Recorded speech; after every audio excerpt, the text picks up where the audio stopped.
At my son's wedding, his bride pushed my wife into the mud in front of 300 guests. My son put his arm around her and whispered something that made her laugh.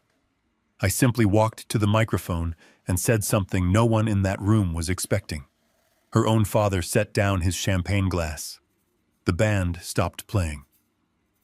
I am Warren Becker, 67 years old, and before I tell you exactly what I said to ruin my son's perfect day, let me know where you are watching from in the comments below. Hit like and subscribe if you have ever had to teach an arrogant child a lesson they will never forget. The afternoon air was thick with humidity and the smell of expensive catering. The Gallagher estate was sprawling, a perfect backdrop for the illusion of wealth that my new daughter-in-law Brittany demanded for her special day. A brief summer storm had just passed, leaving the stone patio slick and the manicured lawn soft and muddy. Diane, my wife of 40 years, was navigating her way through the crowd of laughing, drinking guests. She looked beautiful in her modest silver dress. She was carrying a plate of appetizers to Aaron, our son, who was holding court near the edge of the patio with Brittany. The string quartet was playing a soft melody. Everything seemed picture perfect until Diane took a slight step backward to let a waiter pass. The heel of her shoe caught the very edge of Brittany's extravagant, custom-designed train. It was an accident, a simple, harmless misstep. Diane immediately turned around, her face pale with apology, reaching out her hand to steady herself and apologize. Brittany did not accept the apology. Instead, with a look of pure, unadulterated disgust, she shoved my wife hard. Diane lost her footing on the slick stone. She fell backward, tumbling off the patio edge and crashing directly into the thick, dark mud. The sound of my wife hitting the ground cut through the chatter. A collective gasp rippled through the crowd of 300 people. I froze my coffee cup halfway to my mouth. I waited for my son, the boy we had raised with every ounce of our love and resources, to rush forward. I waited for Aaron to help his mother up to scold his new bride for putting her hands on a 65-year-old woman. Instead, Aaron looked down at his mother sitting in the mud. He then wrapped his arm around Brittany's waist, leaned into her ear, and chuckled. He actually laughed. The blood roaring in my ears drowned out the string quartet. I did not yell. I did not cause a physical scene. I set my cup down on a passing waiter's tray and walked through the parted crowd. People stepped aside, their eyes darting between me and the muddy ruin of my wife's silver dress. I knelt beside Diane.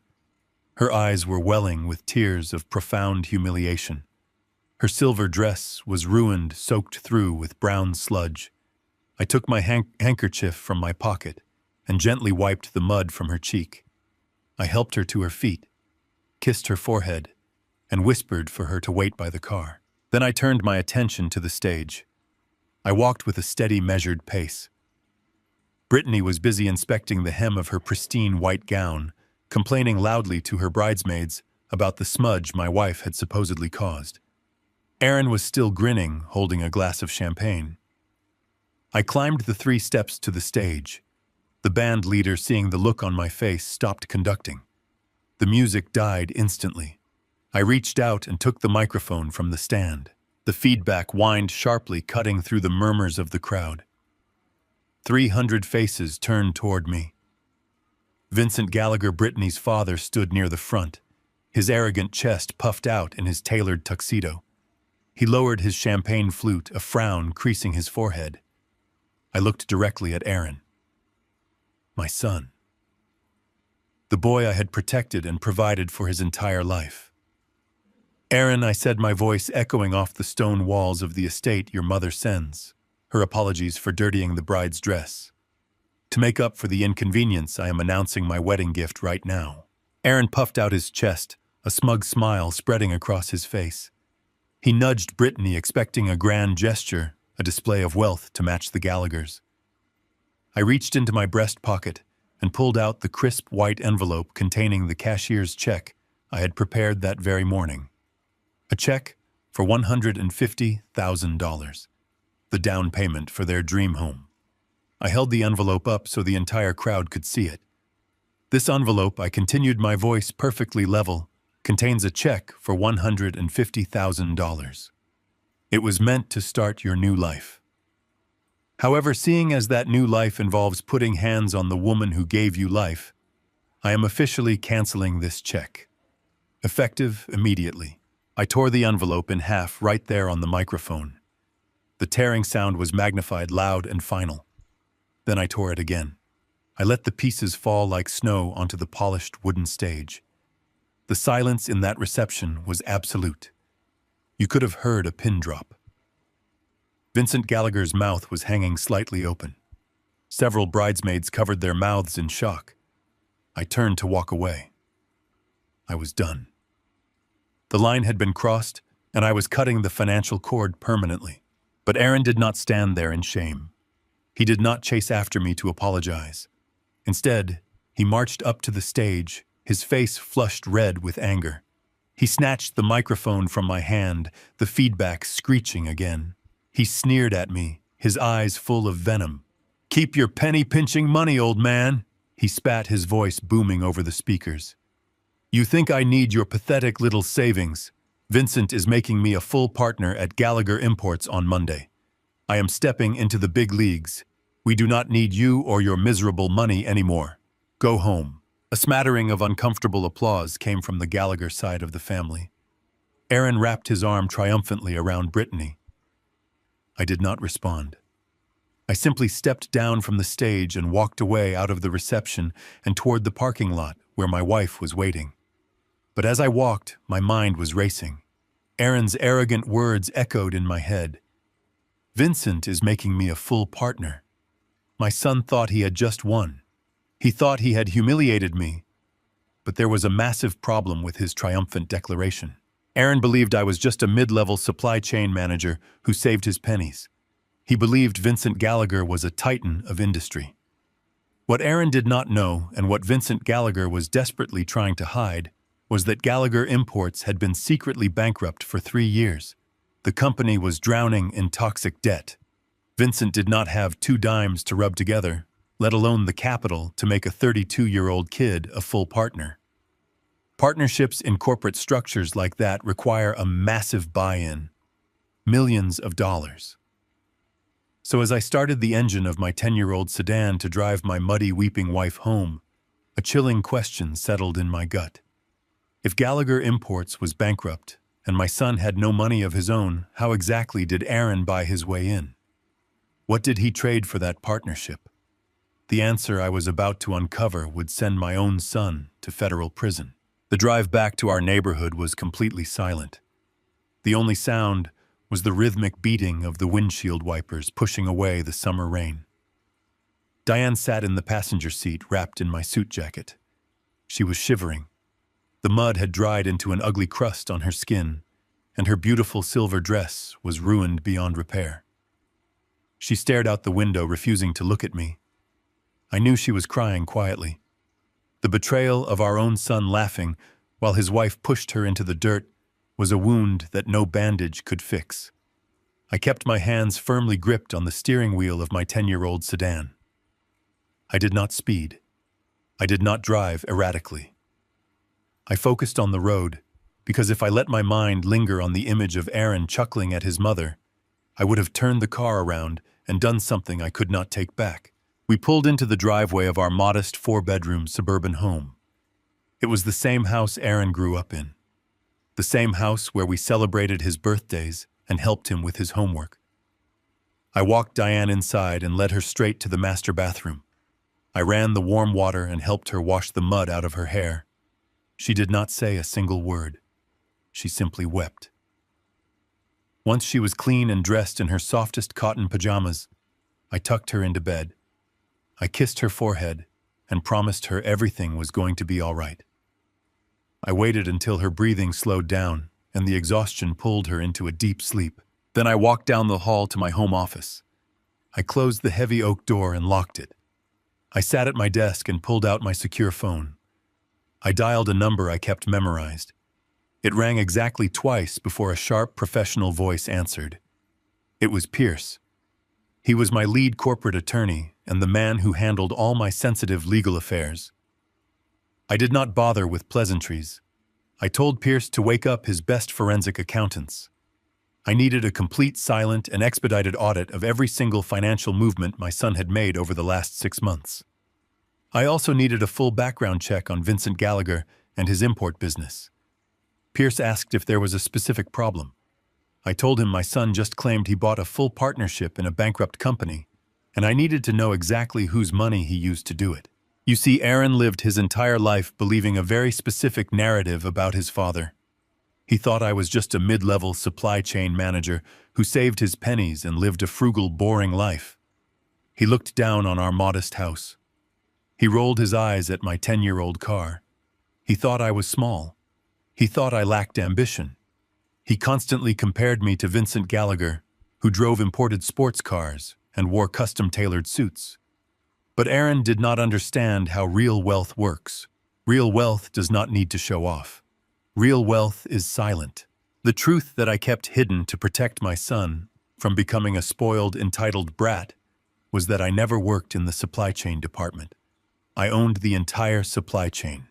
I am the sole owner of a massive holding company that controls the commercial real estate for the entire region. Those warehouses Vincent Gallagher leases for his import business are built on land I own. The shopping centers where Brittany buys her designer clothes belong to my corporate portfolio. I have spent decades building a quiet, invisible empire. I kept my lifestyle simple because I wanted Aaron to learn the value of hard work. I wanted him to earn his own success instead of waiting for a handout. But my plan backfired. My restraint did not make him humble. It made him resentful and vulnerable to the flashy illusions of people like the Gallaghers. I sat in the dark for hours staring at the glowing screen of my computer. I watched the rain beat against the glass window of my office. I went over every interaction I had with Aaron recently, trying to find the missing puzzle piece.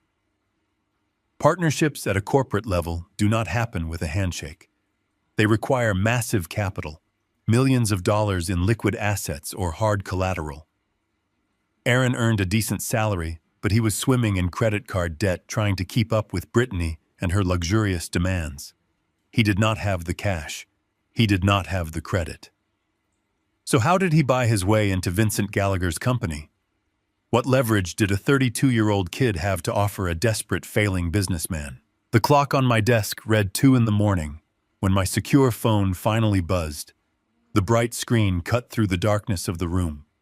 I answered immediately. Pierce sounded breathless on the other end of the line. He told me I needed to sit down. I told him I was already sitting and demanded he tell me what his team had found. Pierce explained that Aaron did not use cash to buy his partnership. He used paper.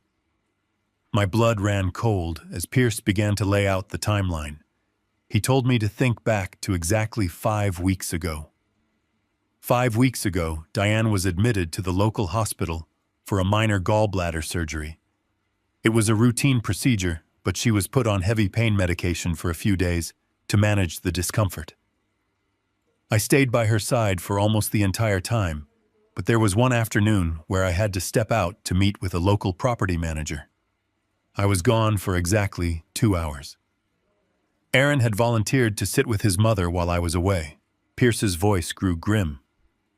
He explained that during those 2 hours, while Diane was heavily medicated and completely vulnerable, Aaron brought a notary into her hospital room. Aaron presented his mother with a stack of legal documents. He told Diane they were standard medical proxy forms required by the hospital administration.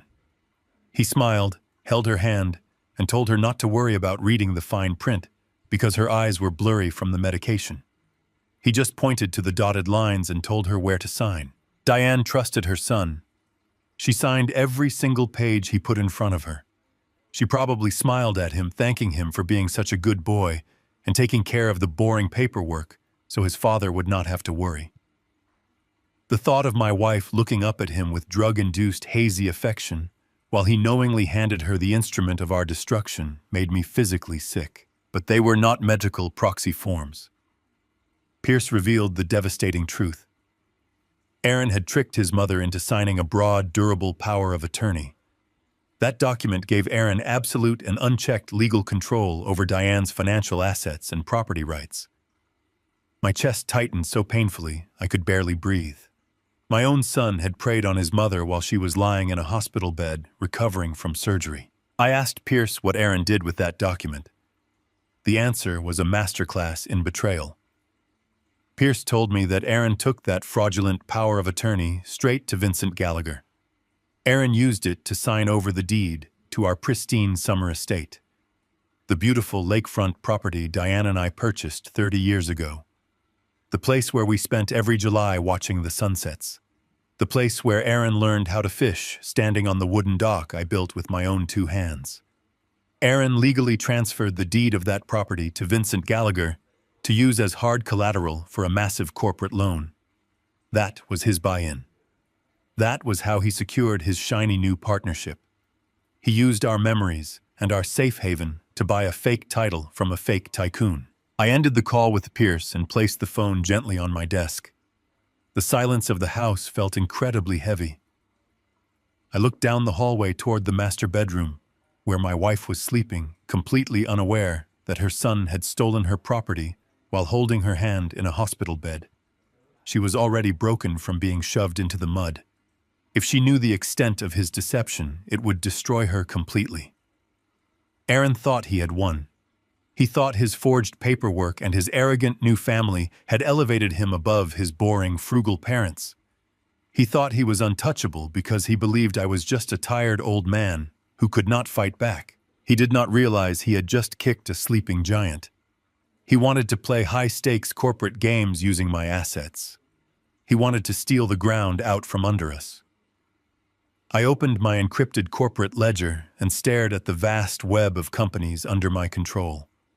Tomorrow morning, I would not be the quiet supply chain manager anymore.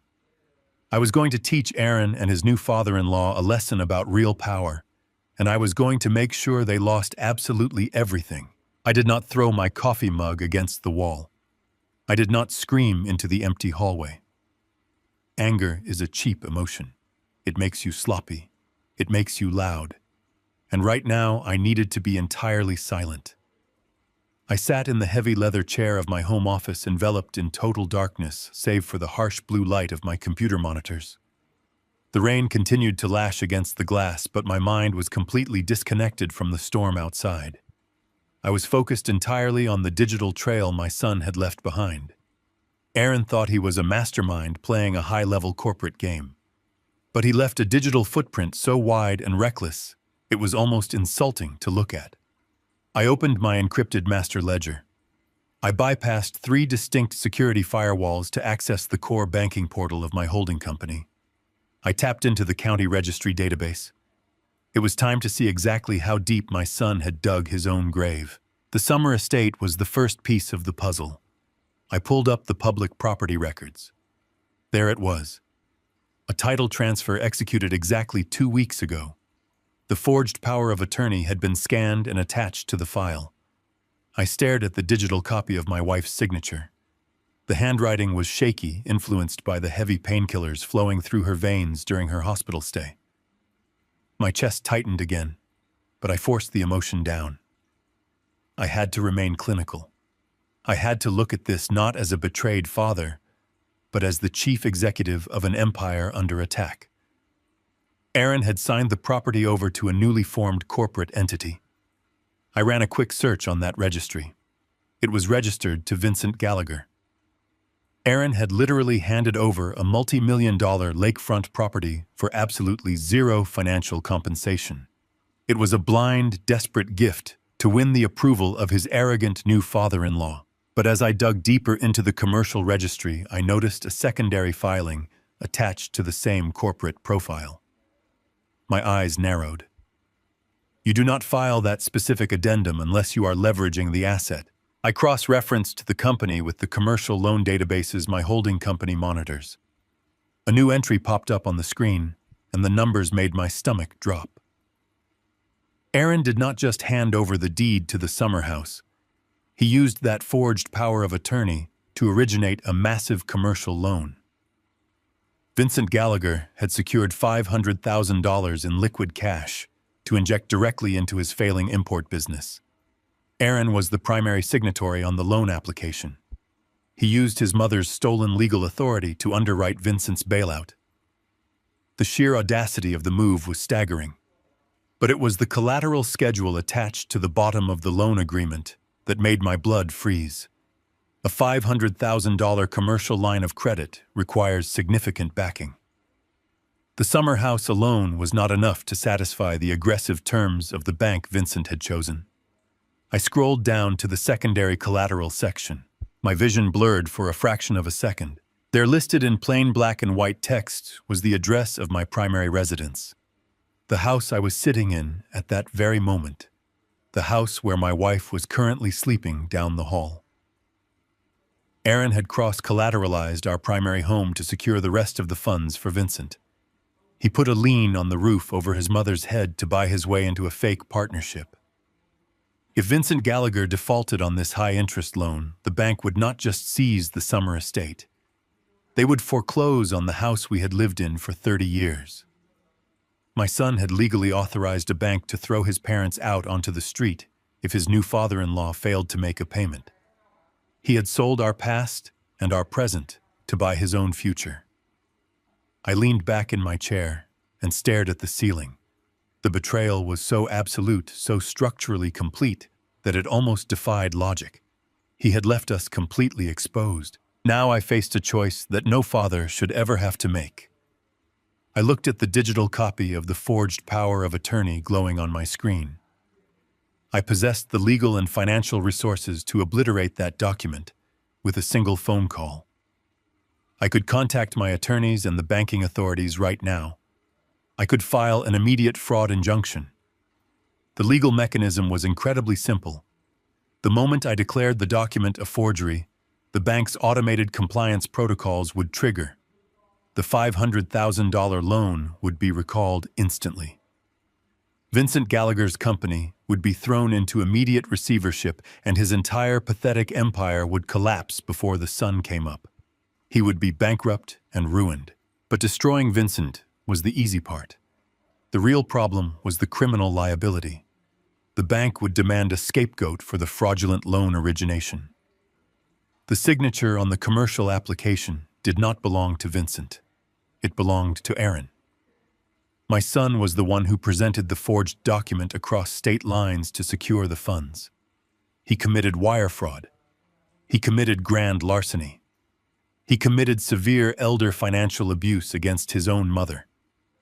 These were not civil disputes that could be settled with a fine. These were federal felonies with mandatory minimum sentencing guidelines. If I voided that power of attorney tonight, the federal authorities would take jurisdiction of the case by tomorrow afternoon. Aaron would be looking at 15 years in a federal penitentiary. 15 years locked in a cage. His new marriage would dissolve. His reputation would be permanently destroyed. His entire life would be over before his 33rd birthday. I stood up from my desk and walked over to the window. I watched the rain wash over the dark street outside. I thought about the little boy who used to sit on my lap and help me steer the car into the driveway. I thought about the teenager I had proudly watched graduate from high school. I thought about the man who just hours ago had stood on a stage and laughed while his new bride shoved his mother into the mud. He had told me to go home. He had told me he did not need my miserable money anymore. He had chosen his side. He had chosen greed over loyalty. He had chosen arrogance over respect. If I stayed silent, I would be allowing a thief to steal my wife's security. I would be enabling a predator. Aaron believed I was weak. He believed I would simply roll over and accept the humiliation because I loved him too much to fight back. He relied on my paternal instinct to shield him from the consequences of his own horrific actions. But a father's job is not to protect a son from the reality of the world. A father's job is to teach him that every action has a price. Aaron had written a check with his arrogance that his reality could not cash. I walked back to my desk and looked at the glowing monitors. I did not make the phone call to the bank. I did not trigger the immediate fraud alert. I was not going to give them the mercy of a quick death. I was going to let them walk right into the trap they had built for me. I closed the ledger and shut down the computer. The silent audit was complete. It was time to prepare for the eviction. The morning sun cuts through the living room blinds with a harsh and unforgiving light. The storm from yesterday has completely passed, leaving the suburban streets outside quiet and washed clean. I am standing in the kitchen holding a mug of black coffee. I have not slept a single second. I spent the entire night sitting in my dark office tracing the digital footprints of my son's massive betrayal. Down the hallway, the house is completely silent. Diane is still asleep in the master bedroom. I made sure she took a mild sedative to help her rest after the profound humiliation she endured at the wedding reception. The silver dress she wore yesterday is currently sitting in a black garbage bag by the back door. It is a ruined, mud-stained symbol of the exact moment I lost my son forever. A sudden loud knocking echoes through the quiet house. It is not a polite knock. It is the heavy, entitled pounding of someone who believes they own the door they are hitting. I set my coffee mug on the granite counter and walk slowly toward the foyer. A tiny, foolish part of my fatherly heart hopes that Aaron has come to his senses overnight. I hope he is standing on the porch ready to drop to his knees and beg his mother for forgiveness for laughing while his new bride shoved her into the dirt. I unlock the deadbolt and pull open the heavy wooden door. Aaron and Brittany are standing on my front porch. They do not look like newlyweds who just woke up on the first day of their honeymoon. They look like corporate raiders arriving to collect a debt. Brittany is wearing a designer tracksuit and oversized dark sunglasses that cover half her face. She is chewing gum with a slow, arrogant rhythm, completely unfazed by the damage she caused yesterday. Aaron is wearing a tailored blazer over a crisp, casual shirt. He does not look at the ground in shame. He looks me right in the eye, and his posture is dripping with unearned superiority. He does not ask how his mother is doing. He does not offer a single word of apology for the horrific scene at the estate. Instead, Brittany steps forward and shoves a thick manila folder directly into my chest. I have to bring my hands up quickly to catch it before it hits the porch floor. I open the folder. The official embossed seal of the county court glares back at me. It is a formal, legally binding 30-day eviction notice. The document demands that Warren and Diane Becker vacate the premises immediately, citing a transfer of ownership deed that was executed just days ago. I stare at the bold black letters at the top of the page. It is a cold, clinical demand to abandon my entire life. I look up from the papers. Aaron crosses his arms and leans casually against the brick column of the porch. He speaks to me with a voice so cold and calculated it makes my blood run, freezing through my veins. He tells me that the house is no longer mine. He explains that under his new partnership agreement, the property has been fully collateralized under the Gallagher corporate umbrella. He says Vincent Gallagher needs to liquidate this asset immediately to fund their upcoming business ventures and to support the new luxury lifestyle Aaron and Brittany require. He speaks about my home of 30 years as if it is a discarded piece of trash. This is the house where I taught him how to ride a bicycle in the driveway. This is the house where his mother stayed up until 3 a.m, helping him build science projects for school. Now he calls it a liquid asset. He tells me they are putting the house on the market next week, and that I need to have all our cheap, outdated furniture cleared out before the real estate photographers arrive. He says the neighborhood is starting to look a little pathetic anyway, and the property value is only good for a quick cash sale. Brittany reaches into her expensive leather handbag. She pulls out a glossy trifold brochure and flicks it toward me. It flutters through the air and lands on the entryway table inside the house. I look down at it. It is a pamphlet for a state-run retirement facility located on the poorest side of the county. The cover features a depressing stock photo of elderly people sitting in a sterile room. It is a place notoriously known for cramped shared rooms, underpaid medical staff, and the constant suffocating smell of bleach. Aaron gestures towards the brochure. He tells me it is the best they could do on such short notice. He says I should be extremely grateful they even took the time to look for a place for us to go. He looks around my modest foyer with utter disgust and tells me I can use my pathetic supply chain manager pension to cover the monthly fees at the facility. He tells me that since Diane is already starting to slow down and making a fool of herself at public events, it is the perfect place to lock her away so she does not cause any more embarrassing accidents.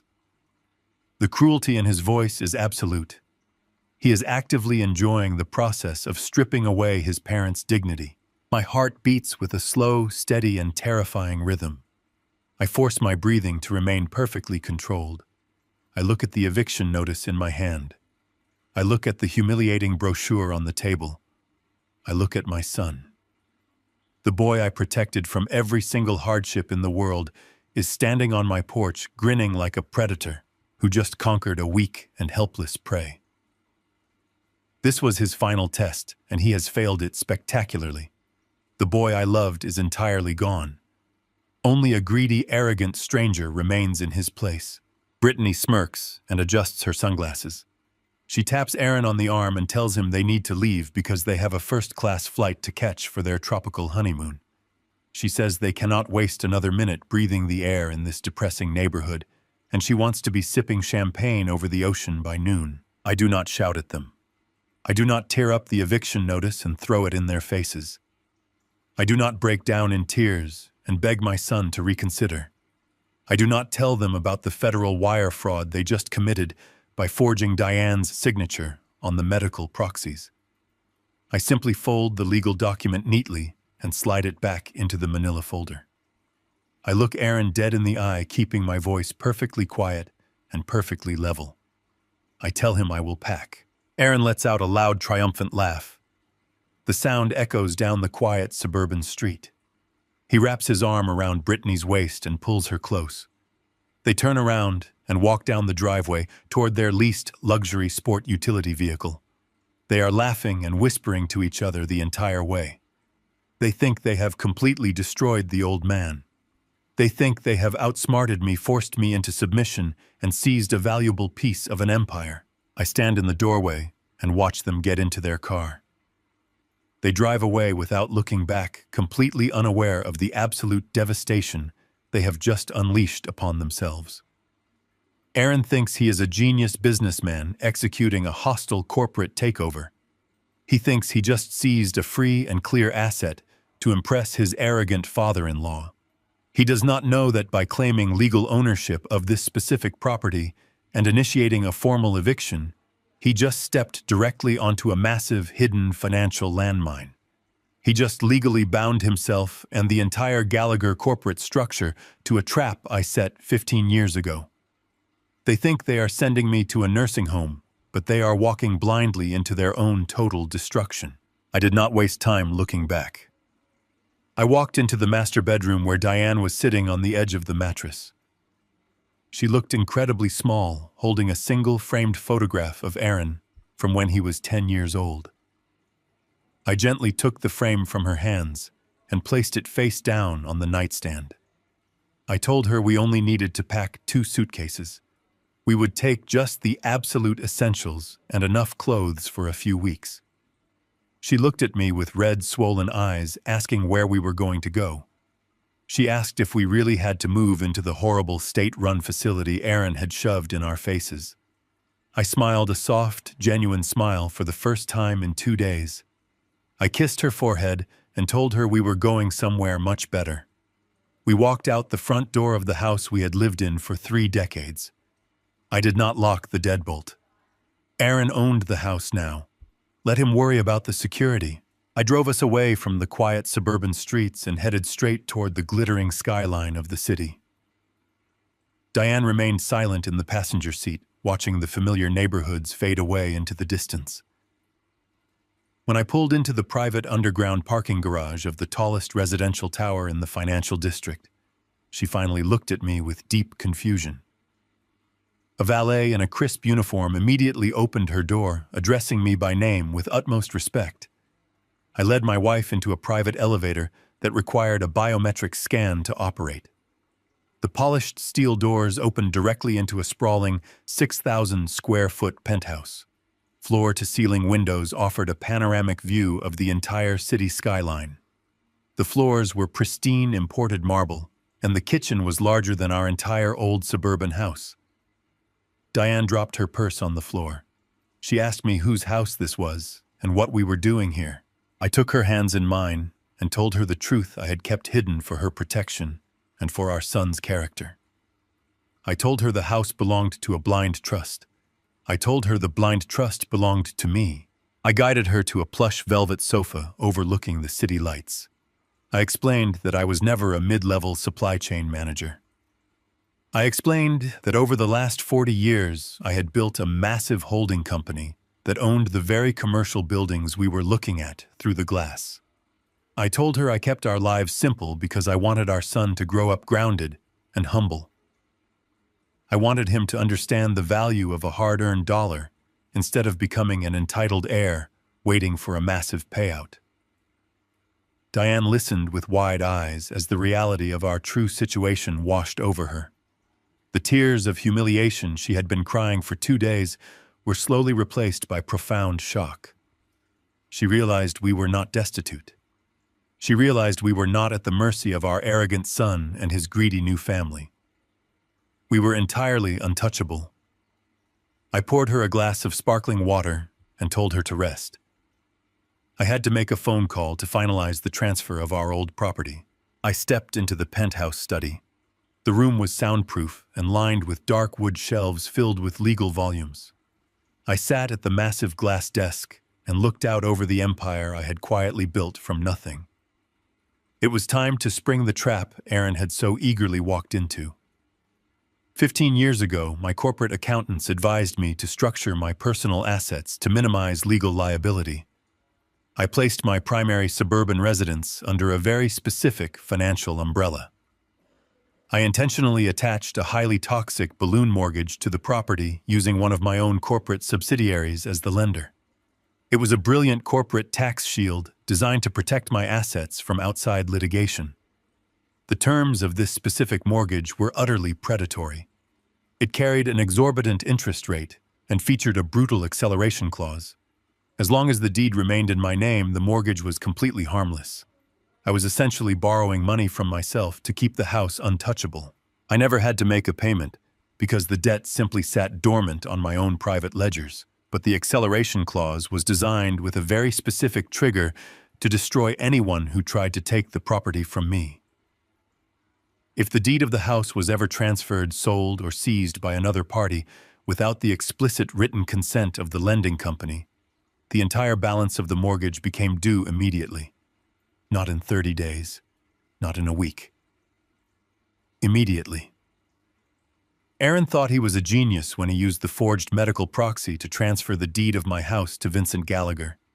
He thought he was handing his new father-in-law a free and clear asset to use as collateral for his failing import business. He did not bother to run a deep title search. He did not hire competent corporate lawyers to vet the property. He was too arrogant and too eager to prove his worth to the Gallagher family. By legally claiming ownership of the house through the forged power of attorney, Aaron and Vincent triggered the acceleration clause. They did not just steal a piece of suburban real estate. They unwittingly assumed total legal responsibility for a massive toxic debt. I picked up my secure phone and dialed Pierce. My lead attorney answered on the first ring, knowing I would be calling him tonight. I kept my voice perfectly calm and devoid of any paternal hesitation. I asked Pierce if the county clerk had officially processed the deed transfer that Aaron submitted. Pierce confirmed that the paperwork had been stamped and finalized an hour ago. Vincent Gallagher was now the legal owner of record for my old suburban house. I smiled a cold, hard smile in the empty study. I told Pierce to execute the collection protocol on the balloon mortgage. By transferring the deed, Aaron and Vincent had just triggered an immediate repayment demand of $2.5 million. The money was owed directly to my holding company, and it was due by the close of business tomorrow. Pierce paused for a fraction of a second on the other end of the line. He reminded me that Vincent Gallagher did not have $2.5 million in liquid assets. He reminded me that Vincent was already drowning in corporate debt from his failing warehouses and could barely afford his own payroll. I told Pierce that was exactly the point of the trap. When Vincent fails to produce the $2.5 million by tomorrow afternoon, our holding company will have the legal right to seize his business accounts. We will freeze his operating capital. We will force him into involuntary bankruptcy and dismantle his import business piece by piece. Pierce understood the assignment perfectly. But before he hung up, he asked me one final crucial question. He reminded me that Aaron's name was all over the fraudulent transfer documents. When the financial authorities start investigating this massive default, they will easily trace the forged signatures back to my son. Aaron will face 15 years in federal prison for wire fraud and elder abuse. Pierce asked me if I was absolutely sure I wanted to send my own flesh and blood to a federal penitentiary. I looked out the window at the sprawling city below. I thought about Aaron laughing in the rain as his mother fell into the mud. I told Pierce to initiate the collection process. 4,000 miles away, the tropical sun was beating down on the crystal-clear waters of Bora Bora. I knew exactly what the weather was like because my daughter-in-law was documenting every single second of their extravagant honeymoon for the entire world to see. I sat at the massive glass desk in my penthouse study, watching her social media feed update in real time on my tablet. Brittany was posting videos of herself holding crystal flutes of imported champagne on the deck of an overwater bungalow. She wore designer sunglasses and a massive sun hat, laughing carelessly into the camera. Aaron occasionally stepped into the frame wearing expensive linen shirts and a gold watch he had undoubtedly purchased on credit. They looked like royalty. They looked like a power couple enjoying the fruits of their immense success. They were busy selling an illusion of limitless wealth to their friends and followers, completely oblivious to the fact that their financial oxygen had just been cut off at the source. I poured myself a simple cup of black coffee and watched the digital charade play out. Aaron thought he had escaped the consequences of his actions by flying across an ocean. He believed that the forged documents and the stolen house were firmly in his rearview mirror. He assumed Vincent Gallagher was handling the boring corporate paperwork back home while he enjoyed the perks of his new stolen partnership. But Aaron did not understand the sheer speed at which a corporate guillotine falls. By the time he ordered his third bottle of premium champagne on the beach, the $2.5 million demand from my holding company had already hit Vincent Gallagher's desk. Vincent had 24 hours to produce the liquid cash. Of course, Vincent did not have the money. He was a fraud living on borrowed time and leased warehouse space. When Vincent inevitably defaulted on the demand, my legal team executed the prearranged injunction. We initiated a hard freeze on every single bank account, credit line, and corporate card associated with the entire Gallagher enterprise. I knew the exact moment the freeze took effect. My tablet refreshed, showing a new photo of Aaron standing proudly in front of a massive luxury yacht. The caption mentioned a private $10,000 sunset cruise they had chartered for the evening. I took a sip of my coffee and waited. I knew exactly how this scene was playing out on that tropical dock. I could picture Aaron pulling out his heavy metal Gallagher corporate credit card with a smug smile ready to pay the charter captain. I could imagine the slight frown on the captain's face when the portable card reader beeped and flashed a bright red declined message. Aaron would undoubtedly chuckle, blame it on an international security block, and hand over a second platinum card. That one would be declined too. Then he would try his personal cards, the ones that were already maxed out from paying for his tailored wedding suits and first-class flight upgrades. Those would also fail. In a matter of seconds, my arrogant son would go from acting like a corporate titan to standing on a wooden dock with absolutely zero purchasing power. The humiliation would not end at the marina. I knew they would be forced to walk back to their luxury resort completely empty-handed. Once they arrived at the lobby, the hotel management would pull them aside. The resort would have tried to run the daily authorization on the card Aaron left on file for incidentals, and it would have bounced. I could visualize Aaron pacing the bamboo floors of the lobby, demanding that the concierge try the numbers again, screaming that he was a partner at a massive import company. He was stranded on an island paradise with a wife who expected endless luxury, and he did not have a single working piece of plastic in his wallet. The silence in my study was broken by the sharp buzzing of my secure phone.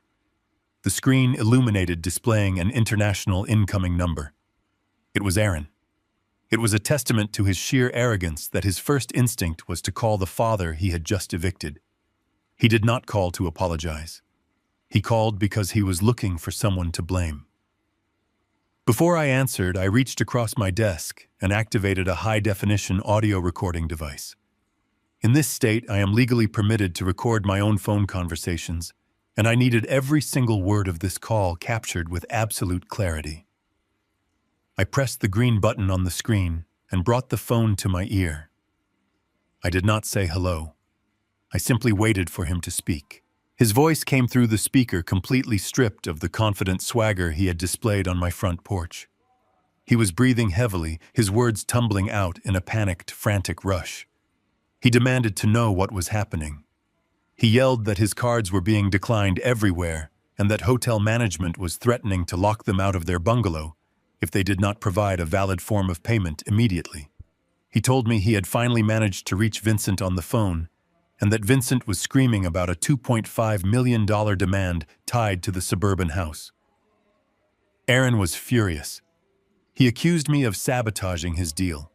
He actually had the audacity to blame me for ruining his honeymoon. He yelled that I must have called the bank out of spite and lied to them about the property value to trigger a malicious freeze. I kept my voice perfectly calm and devoid of any emotion. I told him I had absolutely no idea what he was talking about. I reminded him that he was the one who handed me an eviction notice and claimed legal ownership of the property. I spoke to him as if he were a confused child. I asked him how a simple supply chain manager like myself could possibly trigger a multi-million-dollar bank demand against an untouchable titan like Vincent Gallagher. My calm tone infuriated him even more. He was desperate to prove he was smarter than me. He needed to assert his dominance to convince himself that he was still in control of the situation. He began to brag loudly and aggressively about how easily he had outsmarted me. He wanted to hurt me, so he decided to brag about exactly how he stole my house. He yelled into the phone that I was a pathetic old fool who did not understand how corporate leverage worked. I asked him softly how he managed to get the deed in the first place, since Diane and I never agreed to sell the home. That was the bait, and Aaron swallowed it whole. He laughed a cruel, desperate laugh. He proudly declared that he did not need our permission. He boasted about bringing the notary into his mother's hospital room. He bragged about how easy it was to slip the durable power of attorney into a stack of boring medical proxy forms while she was swimming in heavy painkillers. He explicitly stated that his mother was too drugged to even read the headers on the paperwork, and that he simply pointed to the dotted line and told her to sign. He proudly admitted that he used that specific document to transfer the deed to Vincent Gallagher behind my back to secure his corporate partnership. He thought he was explaining a brilliant business maneuver to a foolish old man. He thought he was proving his superiority. He did not realize he was delivering a flawless, detailed, and entirely voluntary criminal confession directly into a federal recording device. He gave me the exact date, the location, the method of deception, and his explicit intent to defraud his own mother. He outlined every single element necessary to secure a conviction for felony wire fraud and severe elder financial abuse. He handed me the very weapon I would use to destroy his entire life. I let him finish his arrogant rant. I let him breathe heavily into the phone, waiting for my devastated reaction. He expected me to cry. He expected me to yell or curse at him. He expected me to beg him to reconsider what he had done. Instead, I simply told him to enjoy the rest of his honeymoon because the weather back home was about to get incredibly severe. I did not wait for his response. I disconnected the call. I immediately stopped the recording device and extracted the digital audio file. I played the file back through the speakers in my study. Aaron's cruel voice echoed off the wood-paneled walls, perfectly clear and utterly damning. I leaned back in my leather chair, and looked out the window at the sprawling city. I felt a profound sense of finality settle over me. Any lingering doubts I had about destroying my son's future completely vanished the moment he bragged about manipulating his drugged mother. He had crossed a boundary from which there was absolutely no return. I opened a secure email client and attached the audio file. I did not send it to Vincent Gallagher. I did not send it to Brittany.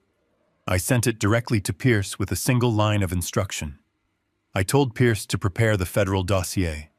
The first offensive strike was complete. The financial bleeding had begun. Now it was time to let the infection spread to the rest of the Gallagher empire and watch them tear each other apart in their desperation to survive.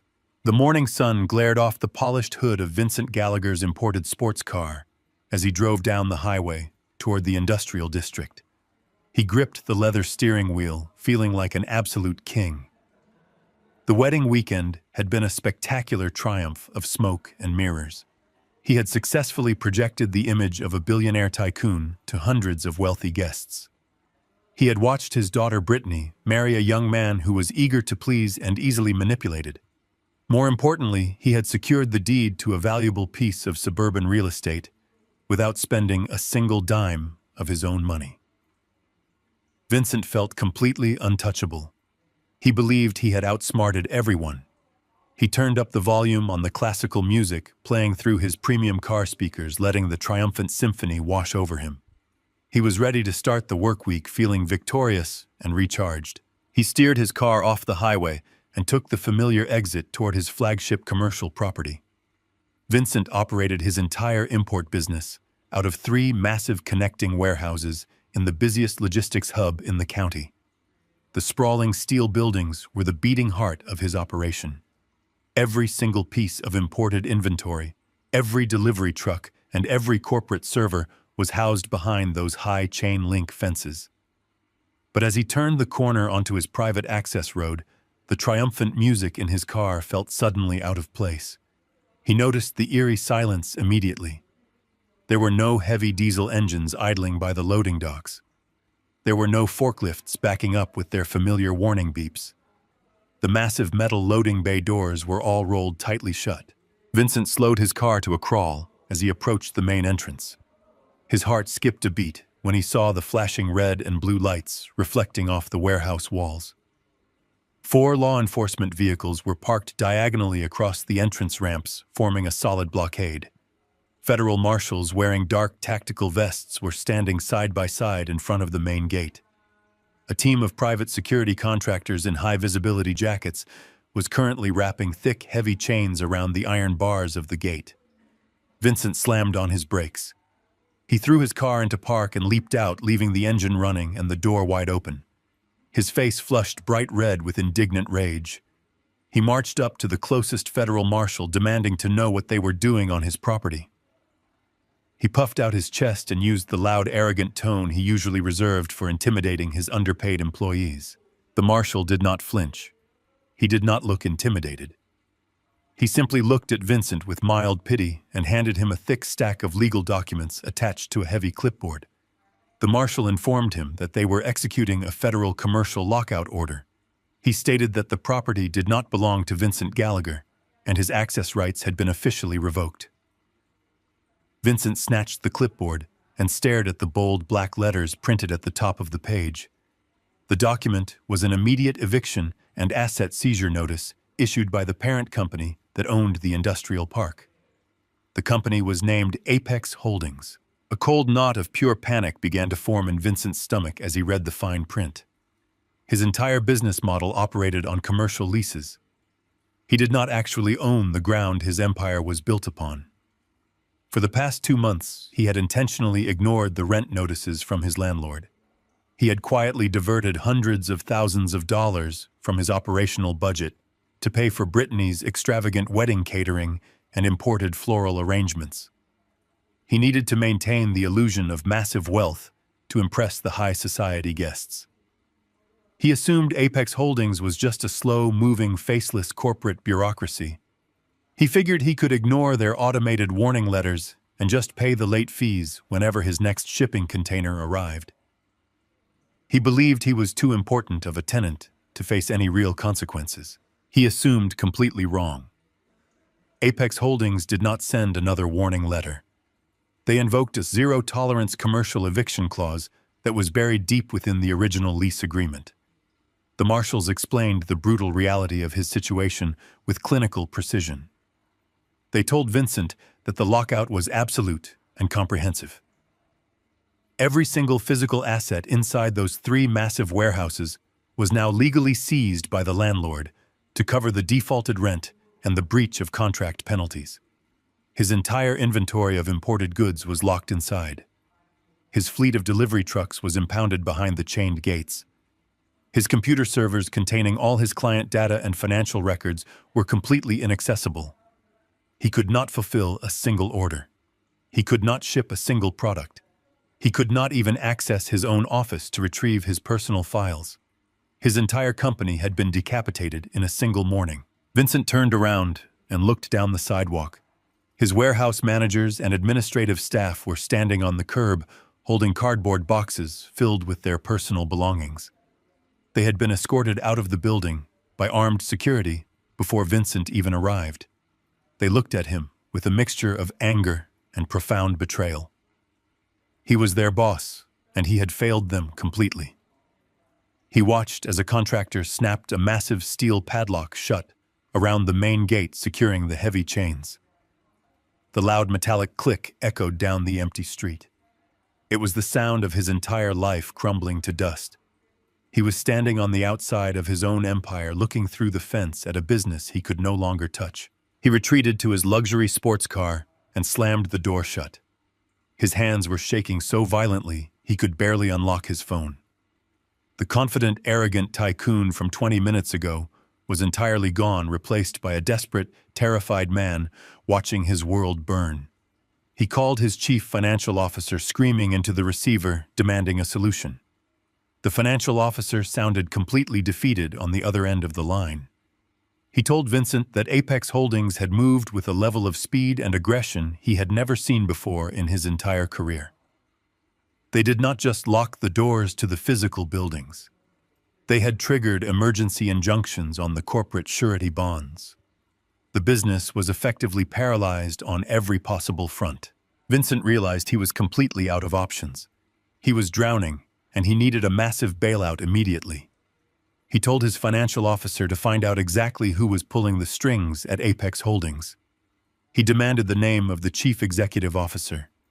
He insisted that if he could just get a face-to-face meeting with the head of the company, he could charm his way out of the crisis. He believed he could negotiate a payment plan. He desperately thought he could use the deed to the suburban house Aaron had just given him as collateral to reopen the warehouse doors. He had absolutely no idea that claiming ownership of that specific house was the exact action that triggered a separate multi-million-dollar penalty. He thought the house was his salvation. He did not know it was the anchor pulling him to the bottom of the ocean. Sitting in his parked car with the federal marshals standing just a few feet away, Vincent began typing a frantic email on his phone. He addressed it to the legal department of Apex Holdings, begging for an audience with the anonymous owner. He threw away all his pride and wrote a message full of desperate pleading. He asked for a 24-hour extension. He used words like mutual partnership and future growth, trying to stroke the ego of the unseen billionaire who had just crushed his company. He promised he could make them whole if they just unlocked the gates. He pressed send and stared at the locked gates of his ruined empire. He waited in the quiet interior of his car, sweating through his expensive tailored shirt. He hoped the mysterious, wealthy owner of Apex Holdings was a reasonable man who would show him some mercy. The ultimate irony of his total destruction was entirely lost on him. He had absolutely no idea that the anonymous billionaire he was currently begging on his knees was the exact same man he had mocked just 2 days ago. He did not know that the man holding the keys to his entire existence was the man whose wife he had watched fall into the mud. Vincent Gallagher was begging Warren Becker to save his life. The flight back from the tropical paradise was an exercise in absolute humiliation, because every single credit card was frozen. Aaron and Brittany were forced to purchase last-minute economy tickets using the remaining balance of a prepaid emergency debit card. They spent 14 hours crammed into middle seats near the rear lavatory, surrounded by crying infants and the smell of stale airplane food. Brittany wore her designer sunglasses the entire flight, hiding her tear-swollen eyes and refusing to speak a single word to her new husband. Aaron stared blankly at the plastic seat back in front of him, sweating profusely in his expensive linen shirt. The arrogant corporate titan, who had just bragged about his vast wealth, was now trapped in the very back of a commercial airliner, desperately trying to figure out how his entire empire had collapsed. They landed in the late afternoon. The summer heat was suffocating and oppressive. Without access to their premium rideshare accounts, they had to wait in a massive line to catch a standard yellow taxi. They rode in heavy silence while the cab driver navigated the busy highway toward the suburban neighborhood. When they finally pulled up to the house Aaron had stolen from his parents, the reality of their situation began to physically manifest. The beautifully manicured lawn was already starting to look dry and neglected. Aaron paid the driver with the last of his folded cash and dragged their heavy luxury luggage up the concrete driveway. He fumbled with the keys, his hands shaking uncontrollably as he unlocked the front door and pushed it open. The interior of the house was like an oven. The heavy summer air was trapped inside, thick and stagnant. Aaron dropped the suitcases onto the hardwood floor and reached for the thermostat on the wall. He pressed the buttons repeatedly, but the digital screen remained completely blank. He flipped the light switches in the hallway and the living room, but the house remained entirely dark. A deep, creeping dread settled over him. He walked into the kitchen and turned the handle on the stainless steel faucet. A pathetic brown drip fell from the spout, followed by a hollow hissing sound of empty pipes. The utility companies had not just paused their services. The bank had initiated a hard physical shutoff. The property was officially marked as a distressed and foreclosed asset. Brittany stood in the center of the stifling living room, holding her expensive handbag against her chest. She looked around the dark, sweltering house and demanded to know what was going on. She told Aaron to call the electric company and pay whatever late fee was holding up the power. Aaron leaned heavily against the granite kitchen counter, wiping beads of sweat from his forehead. He tried to maintain his arrogant facade. He lied directly to her face, claiming his new massive partnership was just experiencing some routine bureaucratic delays, but his voice lacked all conviction. He was a terrified boy pretending to be a man, and his new bride was finally beginning to see straight through the illusion. Before Brittany could interrogate him further, the sound of screeching tires echoed through the quiet suburban street. A sleek black luxury sedan pulled into the driveway, parked at a harsh, aggressive angle. The heavy front door swung open, and Vincent slammed it shut behind him. He did not bother to knock. He stormed right into the stifling dark foyer, and the look on his face was one of pure, unadulterated murder. Vincent looked absolutely terrible. His custom-tailored suit was deeply wrinkled, and his tie was pulled loose around his neck. The polished, wealthy tycoon who had so proudly hosted a 300-person wedding reception was entirely gone. In his place stood a desperate, bankrupt man whose entire life had just been locked behind federal chains. Vincent completely ignored his daughter and marched straight toward Aaron in the kitchen. He pointed a shaking finger at his son-in-law and demanded to know exactly what kind of toxic garbage asset Aaron had handed him. Vincent screamed that his entire import business was padlocked by federal marshals because the anonymous landlord had executed an immediate commercial lockout. But that was not the worst part. Vincent revealed the catastrophic, fatal error Aaron had made. Vincent yelled that by accepting the deed to this specific suburban house, they had triggered a hidden corporate balloon mortgage.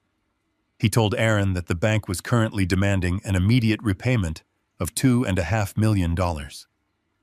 Vincent slammed his fists on the granite counter, demanding that Aaron use his supposed vast personal wealth to fix the massive debt he had just triggered. Aaron backed away, his eyes wide with profound shock. He realized then that his father had set a flawless, invisible trap. But instead of taking responsibility, Aaron did what he had always done. He deflected the blame. He yelled right back at Vincent. He demanded that Vincent pay him the massive partnership salary he was promised at the wedding. Aaron screamed that his own credit cards were declining and he needed his executive signing bonus immediately to clear his mounting personal debts. He told Vincent to liquidate the import warehouses to cover the $2.5 million. It was a pathetic display of ignorance. Aaron still did not understand that the warehouses were entirely leased and that Vincent did not actually own any of the commercial property he operated on. Brittany watched the two men screaming at each other in the dark, suffocating kitchen. The pieces of the puzzle rapidly assembled in her mind. She looked at her father, the man she believed to be an untouchable billionaire begging for a bailout. She looked at her new husband, the man she thought was a secret trust fund, baby demanding a salary to pay off basic credit cards. The entire foundation of her marriage crumbled into dust in a matter of seconds. She realized they were all completely broke. She realized there was no corporate empire, no limitless bank accounts, and no glamorous future. She had married a fraud who stole a heavily indebted house from his own parents, and her father had used her wedding to hide his total financial ruin. Brittany let out a shrill, piercing scream that silenced both men. She threw her expensive handbag across the kitchen, where it knocked a glass vase off the counter and shattered it into pieces. She marched up to Aaron and shoved him hard in the chest. She screamed that he was a pathetic, broke liar. She told him he was nothing but a useless supply chain manager's son who had to forge documents just to pretend he was important. She yelled that she had wasted the best years of her life tying herself to a man who could not even keep the lights on in a stolen house. She was no longer the smug bride laughing in the rain. She was a deeply indebted woman trapped in the dark. Vincent watched his daughter attack his son-in-law, and a cold, calculating shift occurred in his eyes. The panic in his expression slowly morphed into a ruthless survival instinct. Vincent was a shark who had spent decades navigating the murky waters of commercial logistics. He knew when a ship was sinking, and he knew exactly how to throw someone overboard to lighten the load. He realized that the $2.5 million debt and the federal lockouts were all legally tied back to the fraudulent deed transfer. He realized that Aaron was the sole source of the toxic infection that had just destroyed the business name. Vincent slowly straightened his posture and buttoned his wrinkled suit jacket. He looked at Aaron with absolute disgust and told him he was a massive liability. Vincent stated very calmly that he was not going to go down for a federal crime committed by a desperate, arrogant kid. He told Aaron that the forged signature on the medical documents belonged entirely to him. Vincent explained his new plan with chilling clarity. He declared he would walk straight into the district attorney's office tomorrow morning. He was going to hand over the fraudulent property deed and swear under oath that Aaron acted completely alone. Vincent was going to trade his new son-in-law to the federal prosecutors in a desperate attempt to secure his own corporate immunity. Aaron stood frozen in the dark kitchen, the realization washing over him like ice water. The father-in-law he had committed profound treason to impress was now going to be the star witness in his federal prosecution. The arrogant alliance was entirely dead, and Aaron was completely alone. The elevator doors slid open with a soft, expensive chime revealing the top floor of the Apex Holdings tower. Vincent adjusted his tie, his hands slick with nervous sweat. He was running on pure adrenaline and desperation, having spent the last 48 hours watching his entire import empire remain locked behind federal chains. He had pulled every string, called every contact, and practically begged the legal department for an emergency audience with the anonymous CEO of this faceless holding company. He needed to unlock those warehouse doors today, or his business was permanently finished. Walking slightly behind him were Aaron and Brittany. Vincent had dragged them along for one specific purpose. He was going to throw his arrogant son-in-law directly under the bus. He planned to present Aaron to the Apex board as a rogue, desperate kid who had forged legal documents without Vincent's knowledge. He was going to use Brittany to play the victim, the innocent bride who had been duped by a fraudulent husband. Vincent believed that if he offered the board a clear scapegoat, they might show him mercy and release the commercial lockout. A severe-looking receptionist escorted them down a wide hallway lined with modern art and frosted glass. Vincent tried to project an air of confident wealth, but his wrinkled suit and exhausted eyes gave him away. He was a man walking to his own execution, hoping he could talk his way out of the noose. Aaron walked with his head bowed, terrified of the federal wire fraud charges hanging over his head. Brittany clutched her designer handbag, glaring at her husband with undisguised hatred.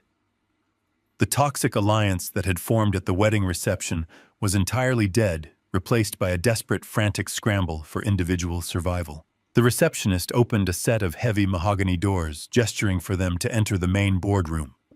The room was spectacular.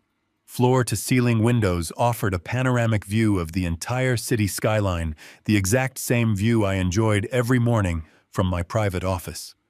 The conference table was massive, polished to a mirror finish. Several executives in sharp suits sat along the sides, their faces completely unreadable. But it was the chair at the head of the table that drew all the attention. The high-backed leather chair was turned around, facing the sprawling city view, hiding the CEO from sight.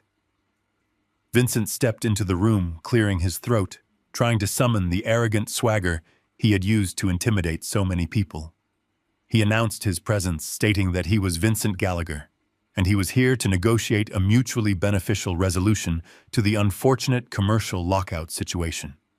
He spoke loudly, assuming the man in the chair was just another corporate shark he could charm or bribe. The executives at this table did not speak. They did not offer Vincent a seat. They simply waited.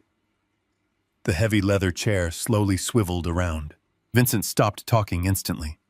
His mouth hung slightly open, the arrogant words dying in his throat. Aaron took a sharp, stumbling step backward, actually bumping into the mahogany doorframe. Brittany let out a small, strangled gasp, her hands flying up to cover her mouth.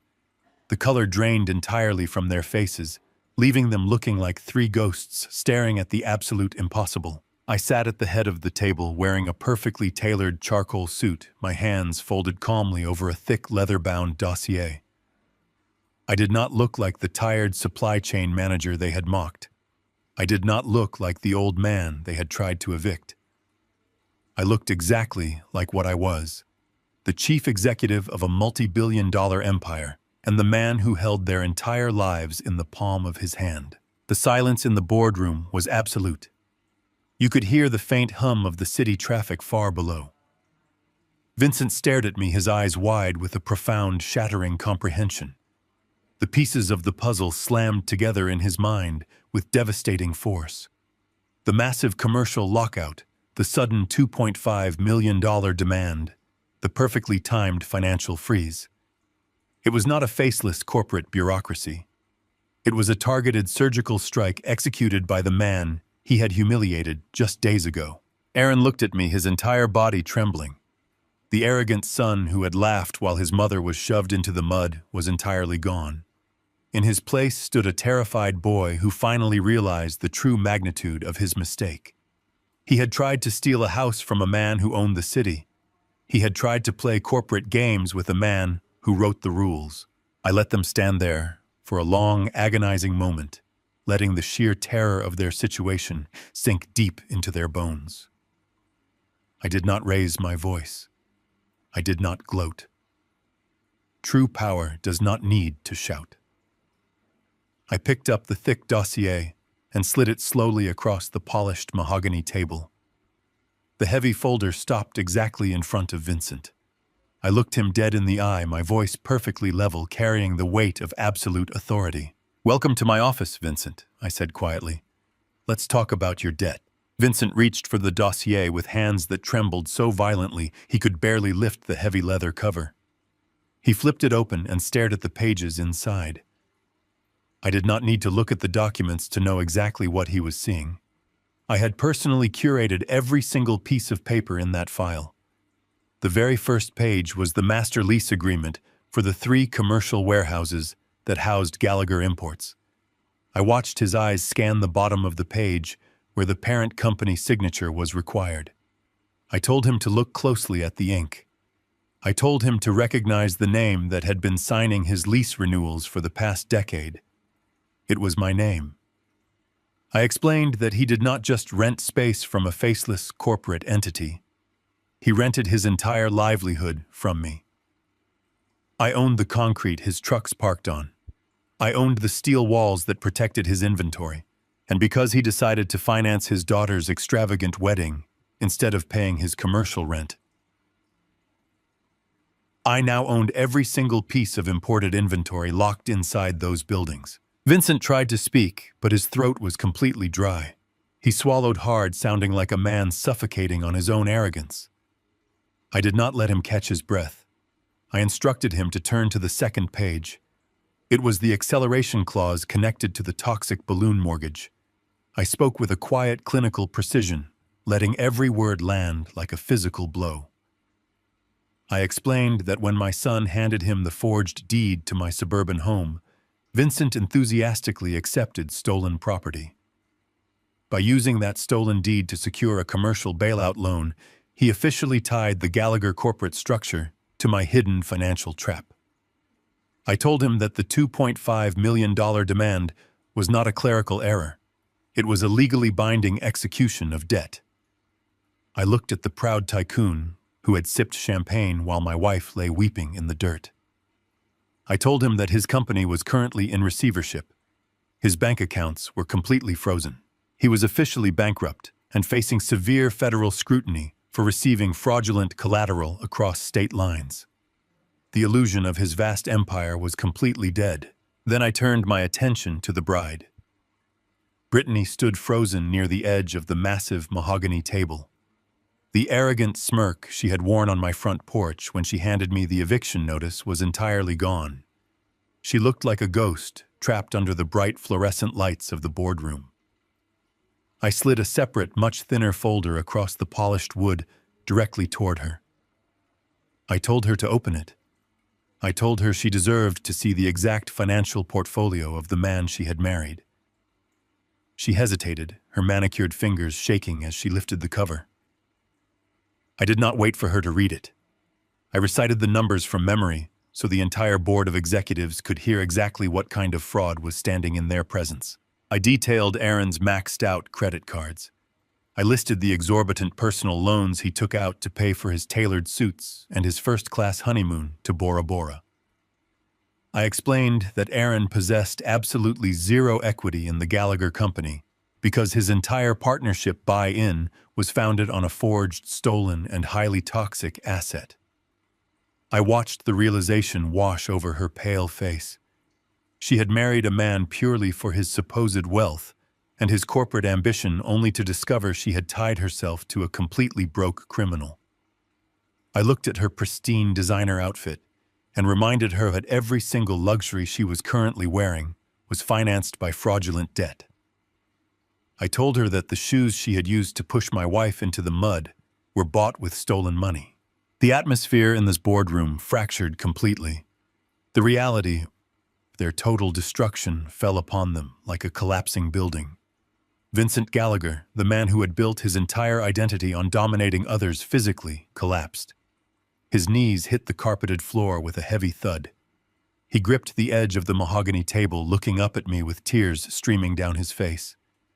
He begged me for a payment plan. He pleaded with me to unlock the warehouse gates, promising he would work the rest of his life to pay off the debt. He offered to sign his entire company over to me if I would just call off the federal marshals and release his inventory. He was weeping openly, stripping away every ounce of his pride. I looked down at him, kneeling exactly where I wanted him, and felt absolutely nothing. He was paying the price for his arrogance. Beside him, the shock in Brittany's eyes morphed into pure, unadulterated rage. She looked at her father begging on his knees and realized her new husband was the sole reason why her entire privileged life was burning to the ground. She turned toward Aaron. She did not yell immediately. She simply raised her hand and delivered a vicious, open-palmed slap directly across his face. The sound cracked through the silent boardroom, perfectly echoing the exact physical violence she had used against my wife at the reception. She screamed that he was a liar. She screamed that he had ruined her life and destroyed her family. She cursed him for pretending to be a wealthy heir when he was nothing but a pathetic thief.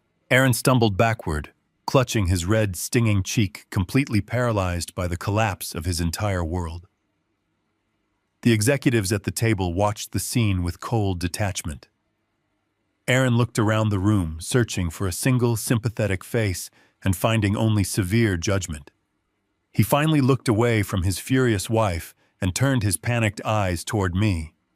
The arrogant corporate raider was completely gone. He looked exactly like the terrified little boy who used to break things in the garage and hope I would magically clean up the mess. His chest heaved as he took a step forward, his voice cracking under the massive weight of his total destruction. "Dad," he whispered, his voice echoing in the massive glass room, "how do we fix this?" I sat back in my leather chair and folded my hands over the dossier.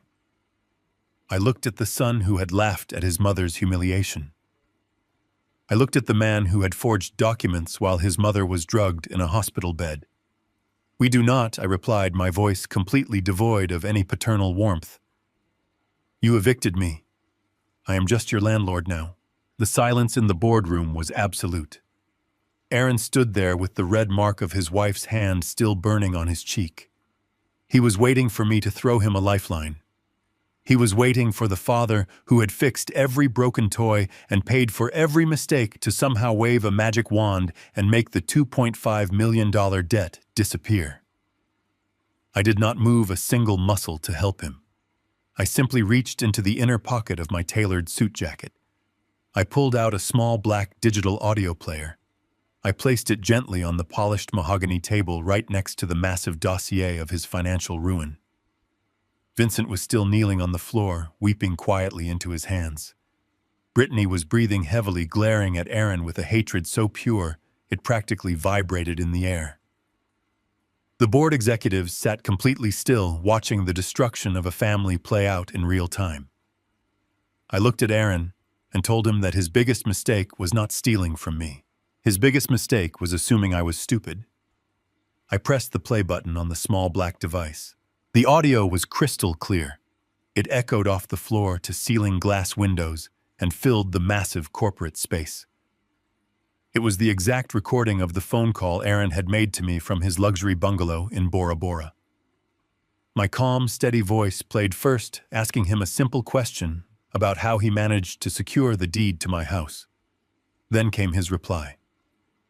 Aaron heard his own arrogant voice booming through the boardroom speakers. He heard himself laughing, a cruel, mocking laugh. He listened in absolute horror as his recorded voice proudly explained the entire scheme. The recording detailed exactly how he brought the notary into the hospital room. It captured him bragging about slipping the durable power of attorney into a stack of boring medical proxy forms. Everyone in the room heard him explicitly state that his mother was heavily medicated on painkillers and too blurry-eyed to read the headers on the paperwork. His recorded voice boasted about pointing to the dotted line and telling her to sign. Aaron stood frozen in front of the table. The blood drained completely from his face, leaving him looking like a terrified ghost.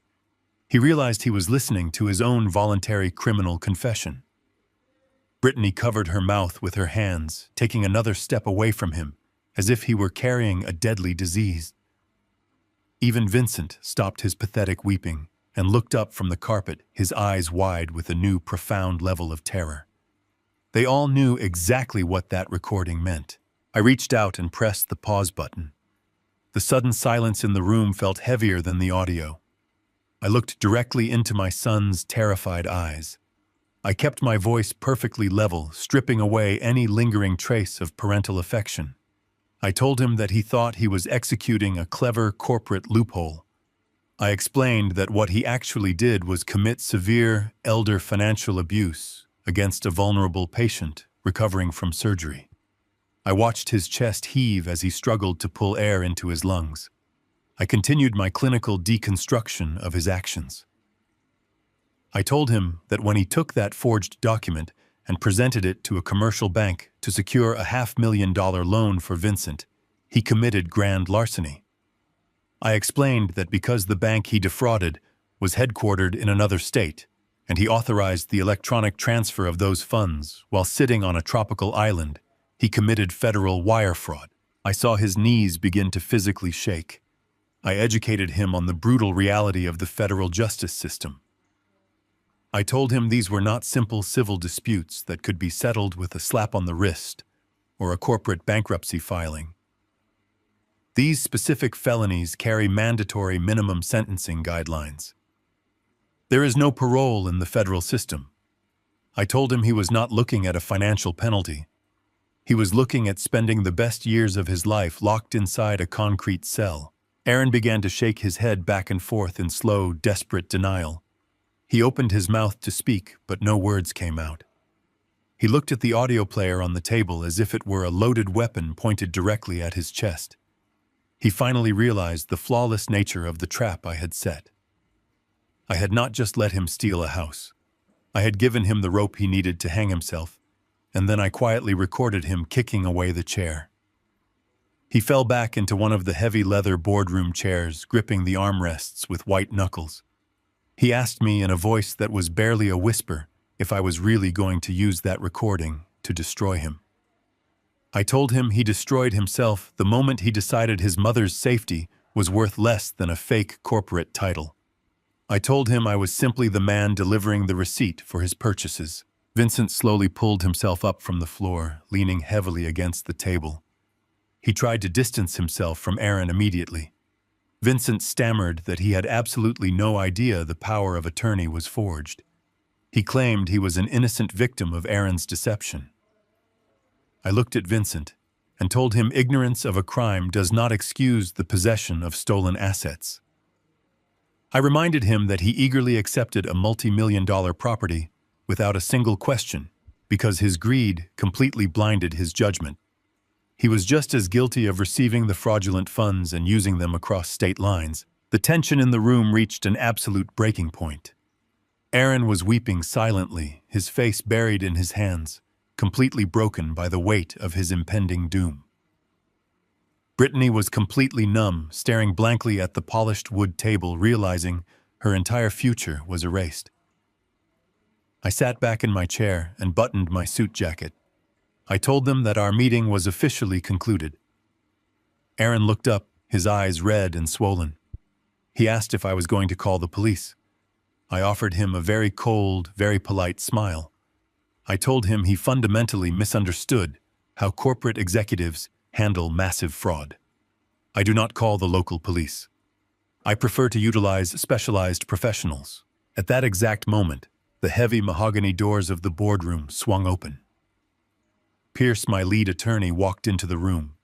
He was not carrying his usual leather briefcase. He was holding a single manila envelope. But Pierce did not walk in alone. He was flanked by two tall individuals wearing dark suits and serious expressions. They stepped into the boardroom with a heavy, authoritative presence that instantly commanded the entire room. One of the men reached into his breast pocket and produced a leather wallet, flipping it open to reveal a shining gold badge. He announced that he was a special agent with the Federal Bureau of Investigation. The color vanished from Aaron's face for the final time. I looked at my son and explained the final piece of the puzzle. I told him I did not just bring that audio recording to this meeting to watch him squirm. I told him I handed the entire digital dossier, including the financial traces, the forged signatures, and the vocal confession, directly to the federal prosecutor over an hour ago. The trap was not just sprung. The steel jaws had completely snapped shut. The special agent stepped forward. His polished shoes made no sound on the thick carpet of the boardroom. He did not raise his voice. He did not need to.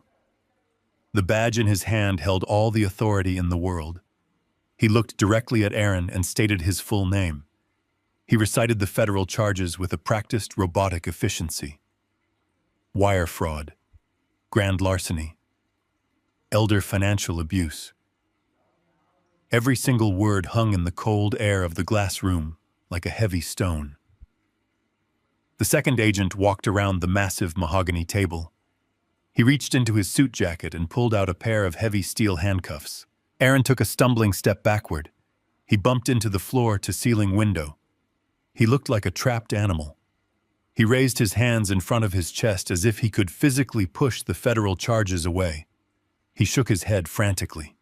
He told the agents there was a mistake. He told them he was a partner in a major import corporation. He pointed a trembling finger at me and yelled that I was just a bitter old man trying to ruin his business deal. The agent did not argue. He simply grabbed Aaron's wrist. He twisted my son's arm behind his back with a swift professional motion.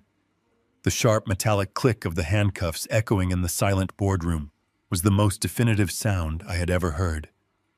It was the sound of a life ending. Vincent was still kneeling on the floor. He watched the agents secure his son-in-law. He began to scramble backward across the carpet, like a crab trying to put as much distance between himself and Aaron as possible. Vincent held his hands up in surrender. He stammered that he was completely innocent. He cried that he had been manipulated by a rogue employee. He offered to testify against Aaron in a court of law. He promised to hand over his entire company ledger if they would just let him walk out of the building. The lead agent turned his attention to Vincent. He pulled a second pair of handcuffs from his belt. He looked down at the weeping, ruined tycoon and read a separate list of federal charges: conspiracy to commit fraud, accepting stolen assets across state lines. The agent explained that ignorance is not a valid legal defense when you accept a stolen multi-million-dollar property to secure a fraudulent corporate bailout. The agent hauled Vincent up from the carpet. He roughly secured Vincent's hands behind his back. The proud, arrogant father of the bride was now nothing more than a common federal suspect. He sobbed openly. He begged for his lawyer. He begged for mercy. No one in the room offered him a single ounce of pity. Aaron began to panic. The reality of the cold steel around his wrists finally pierced through his delusion. He realized he was not going to a luxury hotel. He was not going back to his stolen house. He was going to a federal holding cell. He began to hyperventilate. He looked at me with wild, terrified eyes. He begged me to tell the agents to stop. He pleaded with me to call off the lawyers. He promised he would give the house back. He promised he would work for the rest of his life to pay off the debt. He called me Dad over and over again. His voice cracked and broke into high-pitched sobs. I did not move. I sat perfectly still in my leather chair. I watched the consequences of his actions swallow him whole. The heavy wooden doors of the boardroom opened one more time. The room fell entirely silent. Diane walked through the doorway. My wife looked absolutely breathtaking. She was not the humiliated crying woman sitting in the mud at a wedding reception. She wore a tailored charcoal suit that perfectly matched mine. Her silver hair was styled immaculately. Her posture was straight and proud. She possessed the quiet, unshakable dignity of a queen entering her throne room. She walked gracefully to my side and placed a gentle hand on my shoulder. She looked at the two handcuffed men standing in the center of our corporate boardroom. Aaron stopped struggling against the federal agents. He looked at his mother. The tears streamed freely down his face. His arrogant facade shattered into a million irreparable pieces. He reverted instantly to a frightened little boy. He dropped to his knees, pulling the agents down with him. He sobbed and called out to her. He begged her for forgiveness. He told her he was so sorry for everything. He told her he was confused and stressed and desperate. He reminded her of how she used to hold him when he was sick. He reminded her of the science projects and the birthday parties. He weaponized every single maternal memory he could think of, trying to find a weak spot in her armor. He pleaded with her to tell the agents to let him go. He told her he could not survive in a federal prison. Diane looked down at him. Her face betrayed no emotion. She did not yell. She did not cry. She simply listened to his desperate, pathetic apologies. She looked at the son she had raised. She looked at the man who had tricked her into signing away her safe haven while she was swimming in heavy painkillers. Then she shifted her gaze. She looked past Aaron. She looked directly at Brittany. Brittany was standing frozen near the wall. She was trembling in her expensive designer clothes. Diane lowered her eyes and looked specifically at Brittany's shoes. They were the same custom white silk shoes Brittany had worn on her wedding day. The same shoes she was wearing when she violently shoved Diane off the stone patio.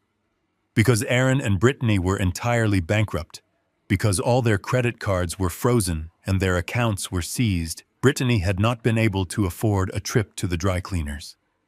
The expensive white silk was still heavily stained with dark, dried mud. The exact same mud Diane had fallen into. Diane stared at the dried mud on those designer shoes. It was the ultimate physical proof of their cruelty and their current pathetic poverty. It was the undeniable reminder of how they had treated her when they thought they held all the power. Diane did not need to say a single word. She lifted her head. She looked at Aaron one final time. Her eyes were completely empty of maternal love. The well of her forgiveness was entirely dry. Diane turned her back on her son. She faced the sprawling windows looking out over the glittering city that we owned. She did not look back. Aaron's screams echoed off the glass walls. He wailed for his mother as the federal agents hauled him to his feet. They dragged him toward the boardroom doors. He thrashed and kicked, but the agents were much stronger. They dragged him down the hallway toward the elevators. Vincent was dragged out right behind him, weeping and apologizing to the empty air. The heavy mahogany doors swung shut, closing off the sound of Aaron's desperate, pathetic cries. The elevator chimed, and then there was nothing but silence. I stood up from my chair. I buttoned my suit jacket and placed my hand gently over Diane's hand. We stood together in the quiet boardroom, completely at peace. The cancer had been cleanly removed from our family. Brittany was left standing entirely alone in the center of the massive glass room. She was not handcuffed. She was not arrested. The federal agents did not care about her because her name was not on the forged documents. But her punishment was far worse than a quick arrest. She stood trembling under the bright fluorescent lights, realizing the absolute totality of her situation. She had married a man purely for his money and his status. She had mistreated everyone who stood in her way. Now she was completely bankrupt. Her credit cards were declined. She had no access to cash. She had been legally evicted from her stolen home. She had no place to sleep tonight. Her father was on his way to a federal holding cell, and her new husband was facing a mandatory minimum sentence in a federal penitentiary. She was left with absolutely nothing but the clothes on her back and a pair of mud-stained wedding shoes. We did not say a word to her. We simply walked out of the boardroom, leaving her completely alone in the wreckage of her own arrogance. 2 weeks had passed since the heavy mahogany doors of the corporate boardroom slammed shut on my son's arrogant life. The storm of federal indictments, corporate asset seizures, and public humiliation had swept through the city, dominating the local financial news. Diane and I did not watch the broadcasts. We did not need to see the spectacular public ruin of the people who had tried to destroy us.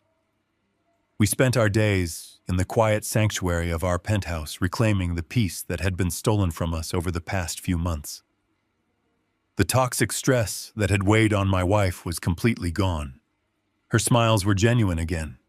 The shadow of our son's betrayal would always be a part of our history, but it no longer dictated our present. We were moving forward. It was a Tuesday evening, and the city was being battered by a relentless torrential downpour. The rain hammered against the floor-to-ceiling windows of the penthouse, blurring the glowing lights of the financial district into streaks of gold and red. Diane and I had decided to go out for a quiet dinner at a private restaurant across town.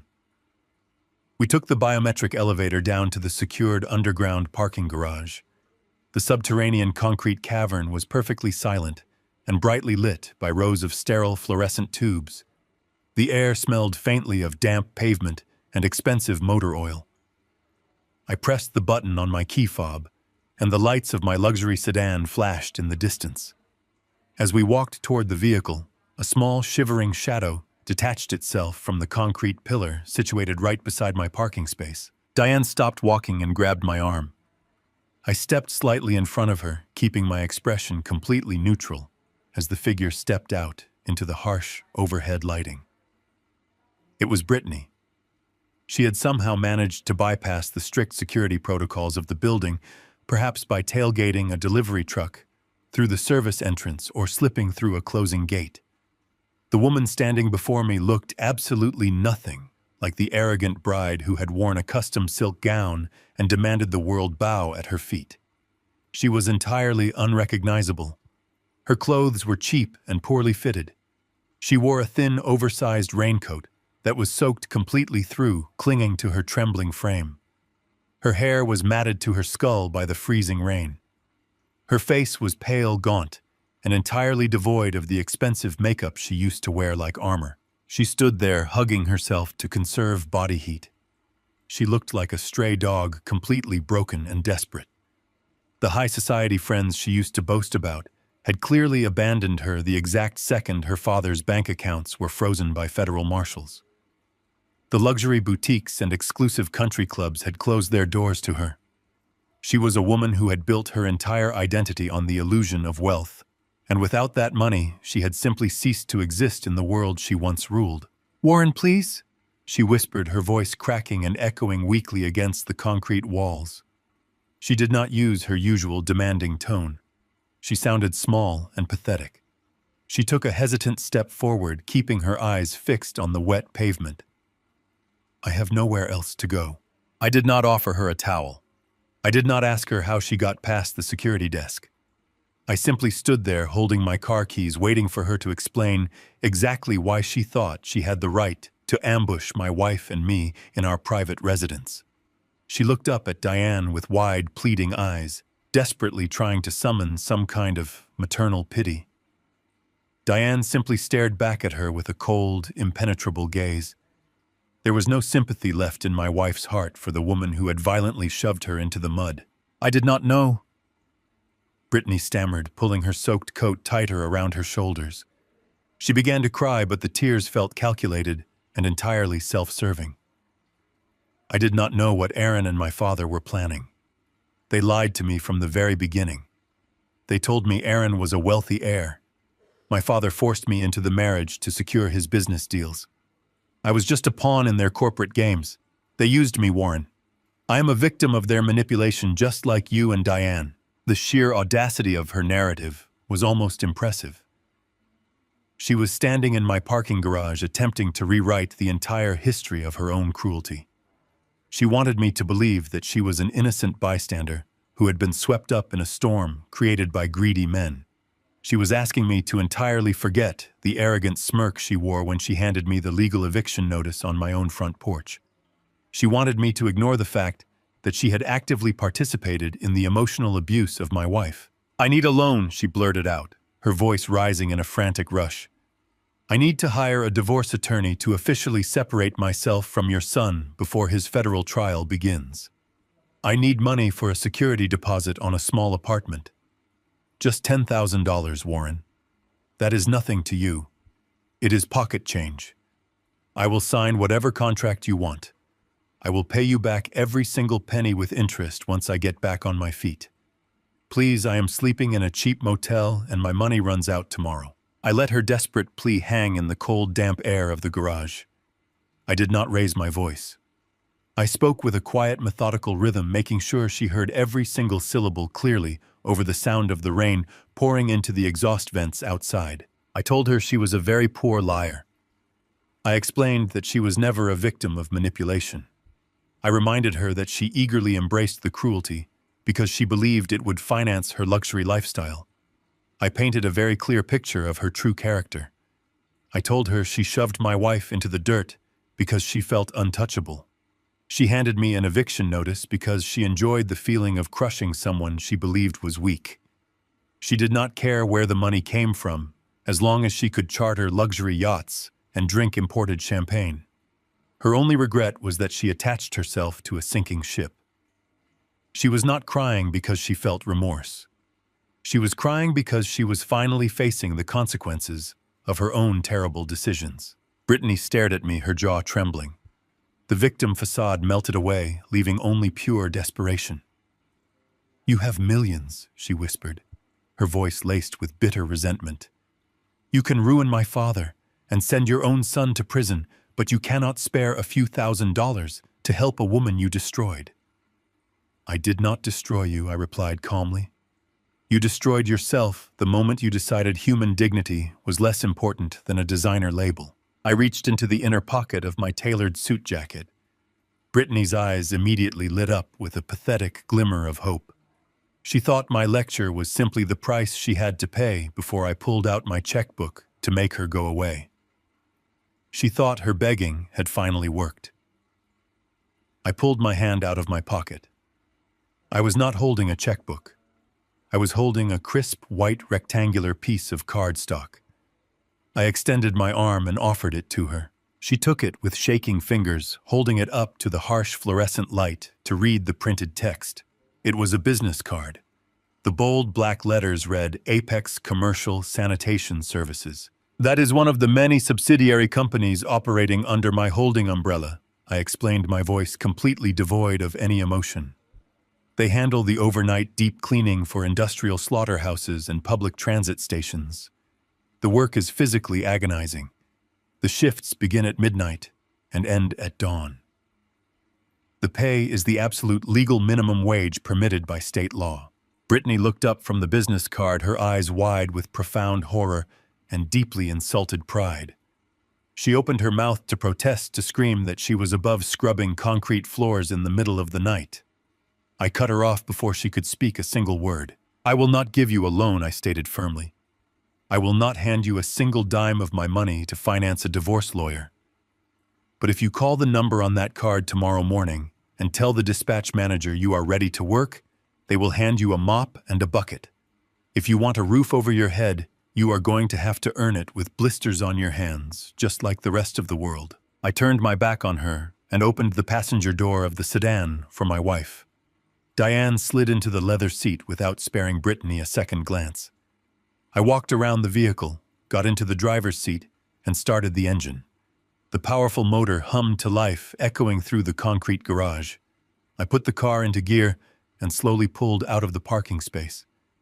I looked in my rearview mirror one last time.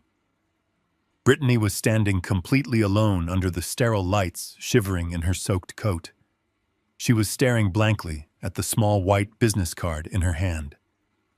The heavy steel automated security gate rolled open, letting the freezing rain blow into the garage. She had absolutely no choice but to turn around and walk back out into the violent storm, entirely humiliated and completely broke. 6 months passed with the slow, relentless grind of the federal justice system. The seasons changed outside the city, but the massive stone walls of the federal courthouse remained cold and completely unyielding. I sat in the front row of the gallery, with Diane holding her hand firmly in mine. The courtroom was vast, lined with dark polished oak, and filled with an oppressive, heavy silence.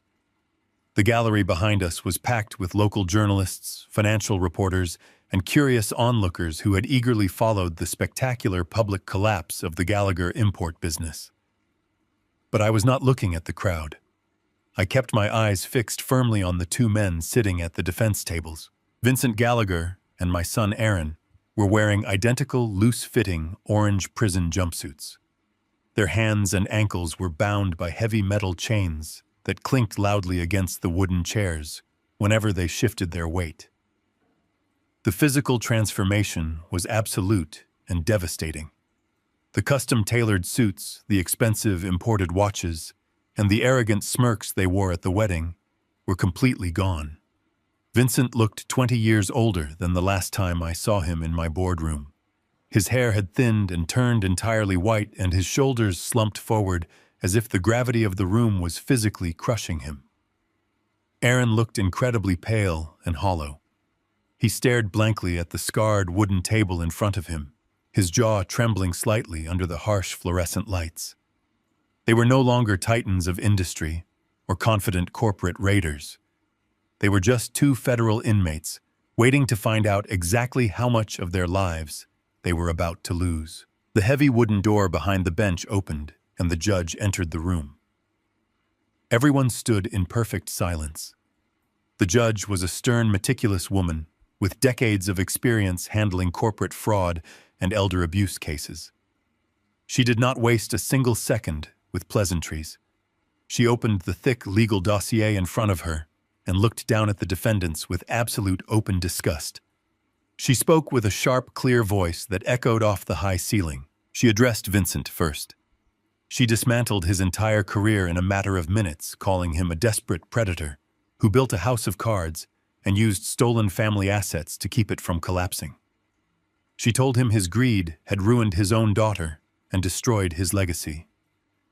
The judge sentenced Vincent to 8 years in a federal penitentiary. Furthermore, she signed a permanent binding injunction, barring him from ever holding a corporate executive position or sitting on a board of directors for the rest of his natural life. Vincent buried his face in his chained hands and began to sob loudly. His empire was dead, and he would die a disgraced and ruined man. Then the judge turned her attention to my son. She looked at Aaron and told him that his crimes were particularly heinous because they specifically targeted his own family.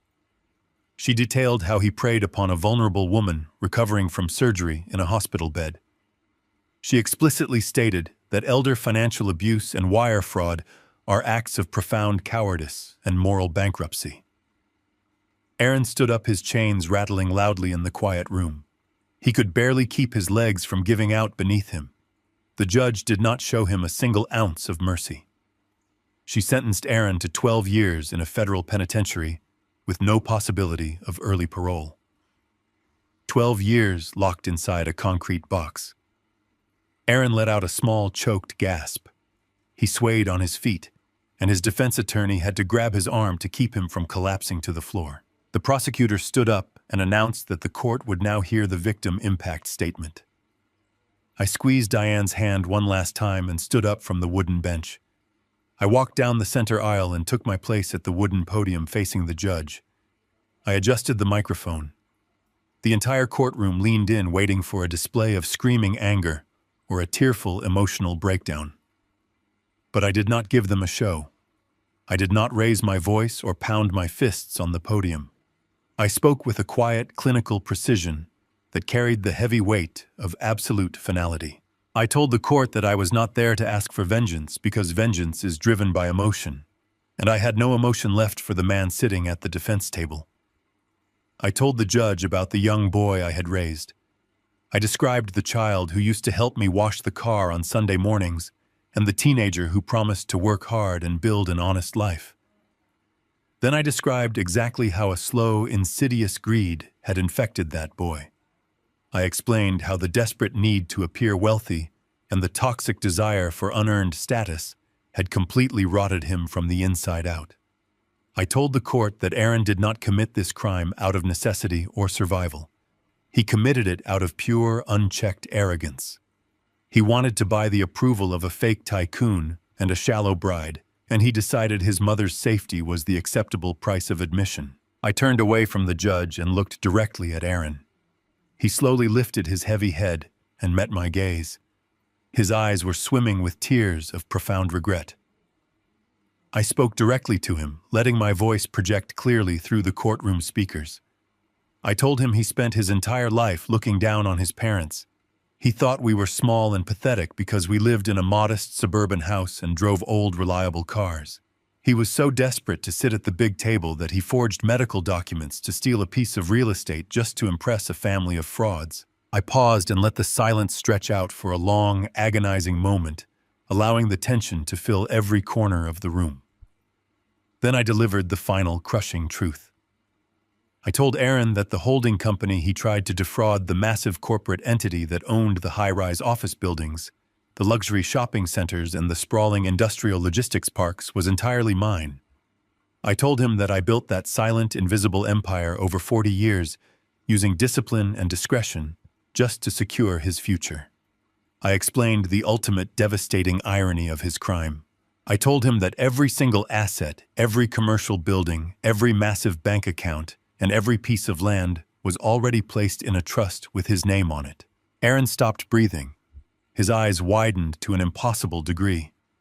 The tears stopped falling, completely replaced by a look of sheer, unimaginable horror. He stared at me as the massive weight of the truth finally crushed the last remaining pieces of his soul. I told him he did not need to forge a medical proxy to steal a summer house. He did not need to beg Vincent Gallagher for a fake corporate partnership. He was the sole heir to an actual billionaire empire. All he had to do to inherit the entire city was be a good son. I watched Aaron physically crumble under the realization of what his arrogance had cost him. The knowledge hit him like a physical blow. He had thrown away a multi-billion-dollar legacy for a bankrupt import company and a bride whose shoes were stained with mud. He had traded a kingdom for a prison cell. He opened his mouth, but no sound came out. The devastation was absolute and irreversible. I did not wait for him to find his words. I had said everything that needed to be said. I turned away from the microphone, stepped down from the wooden podium, and walked back to my wife. I did not look at him again. The late afternoon sun cast a long golden glow across the rolling hills of our new countryside estate. A gentle breeze carried the scent of blooming jasmine and lavender through the open terrace. I stood near the edge of the sprawling stone patio, taking in the sheer magnitude of the peace we had finally achieved. This was not the modest suburban house where we had spent 3 decades trying to teach our son the value of humility. That house was gone sold to a nice young couple who appreciated its quiet charm. This new sanctuary was something entirely different. It was a massive architectural masterpiece of natural stone and rich mahogany sitting on 50 acres of pristine private land.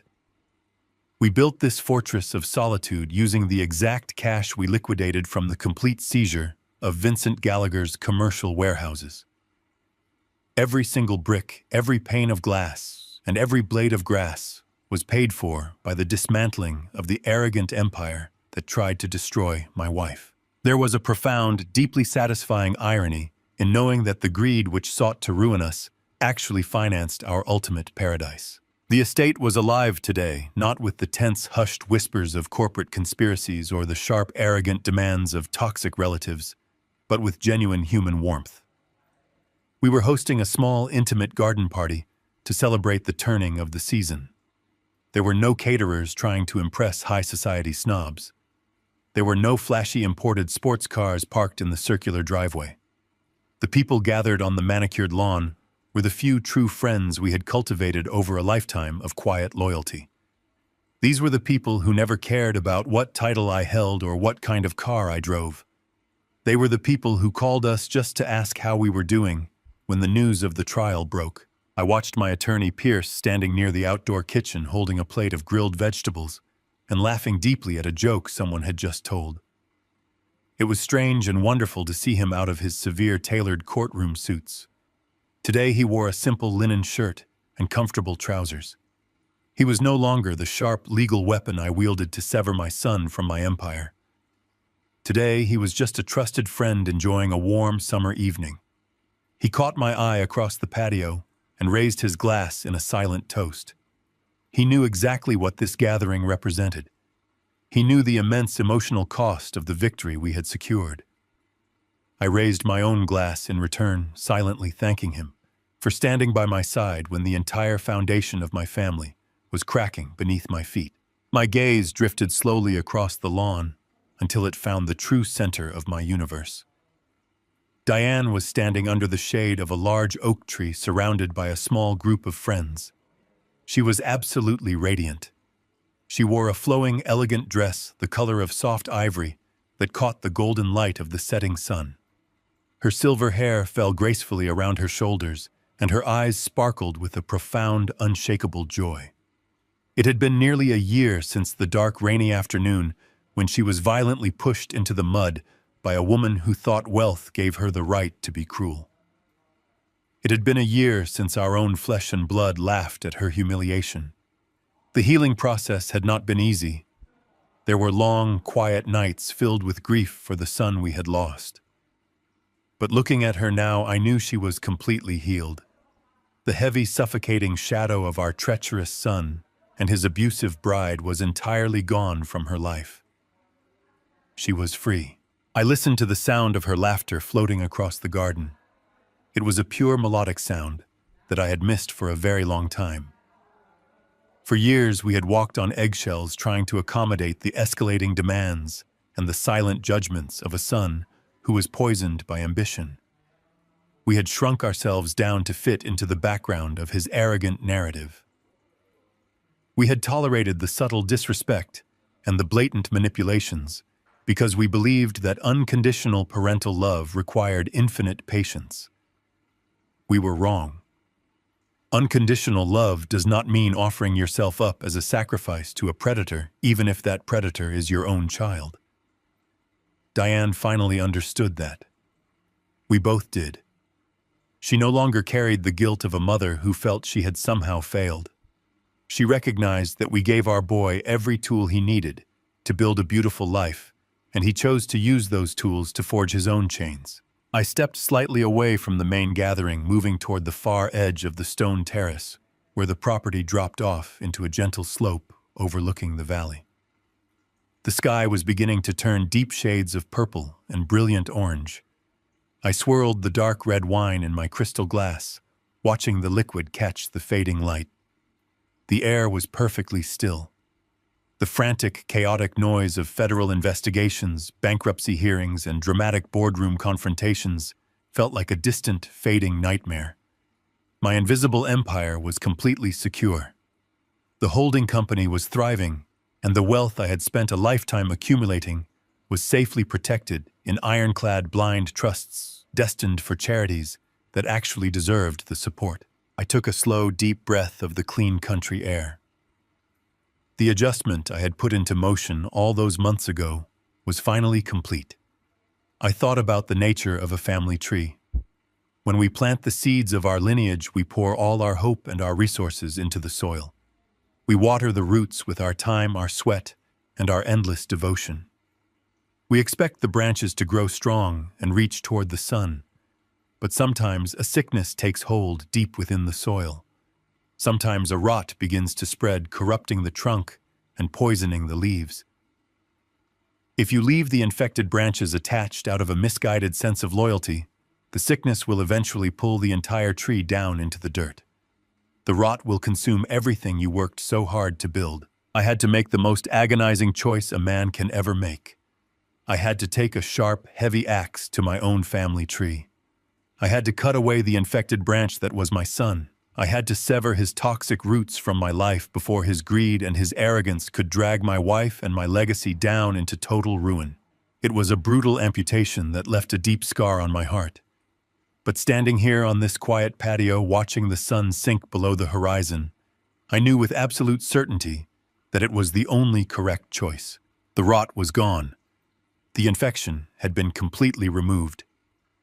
I took a slow sip of the rich red wine, feeling the warmth settle in my chest. I looked back toward the softly lit patio where Diane was smiling and holding the hands of her closest friends. The garden was perfectly safe. The walls of our new fortress were impenetrable. The old dead wood had been burned away, and the ashes were scattered to the wind. Now the rest of the tree could finally thrive in total, unbroken peace. The ultimate lesson here is that unconditional love does not require unconditional surrender. As parents, we naturally want to provide for and protect our children, shielding them from the world's harsh realities. However, when protection morphs into enabling, it can rot a person's character, replacing gratitude with blinding arrogance and greed. True love sometimes demands making the agonizing choice to cut the financial and emotional cords, allowing toxic family members to face the brutal consequences of their own actions. You cannot buy respect, and you must never sacrifice your own dignity, safety, or peace to fund someone else's delusion. If you have ever had to make the incredibly difficult choice to set boundaries or cut ties with toxic family members to protect your own peace, share your story in the comments below, and don't forget to hit like and subscribe for more tales of ultimate justice.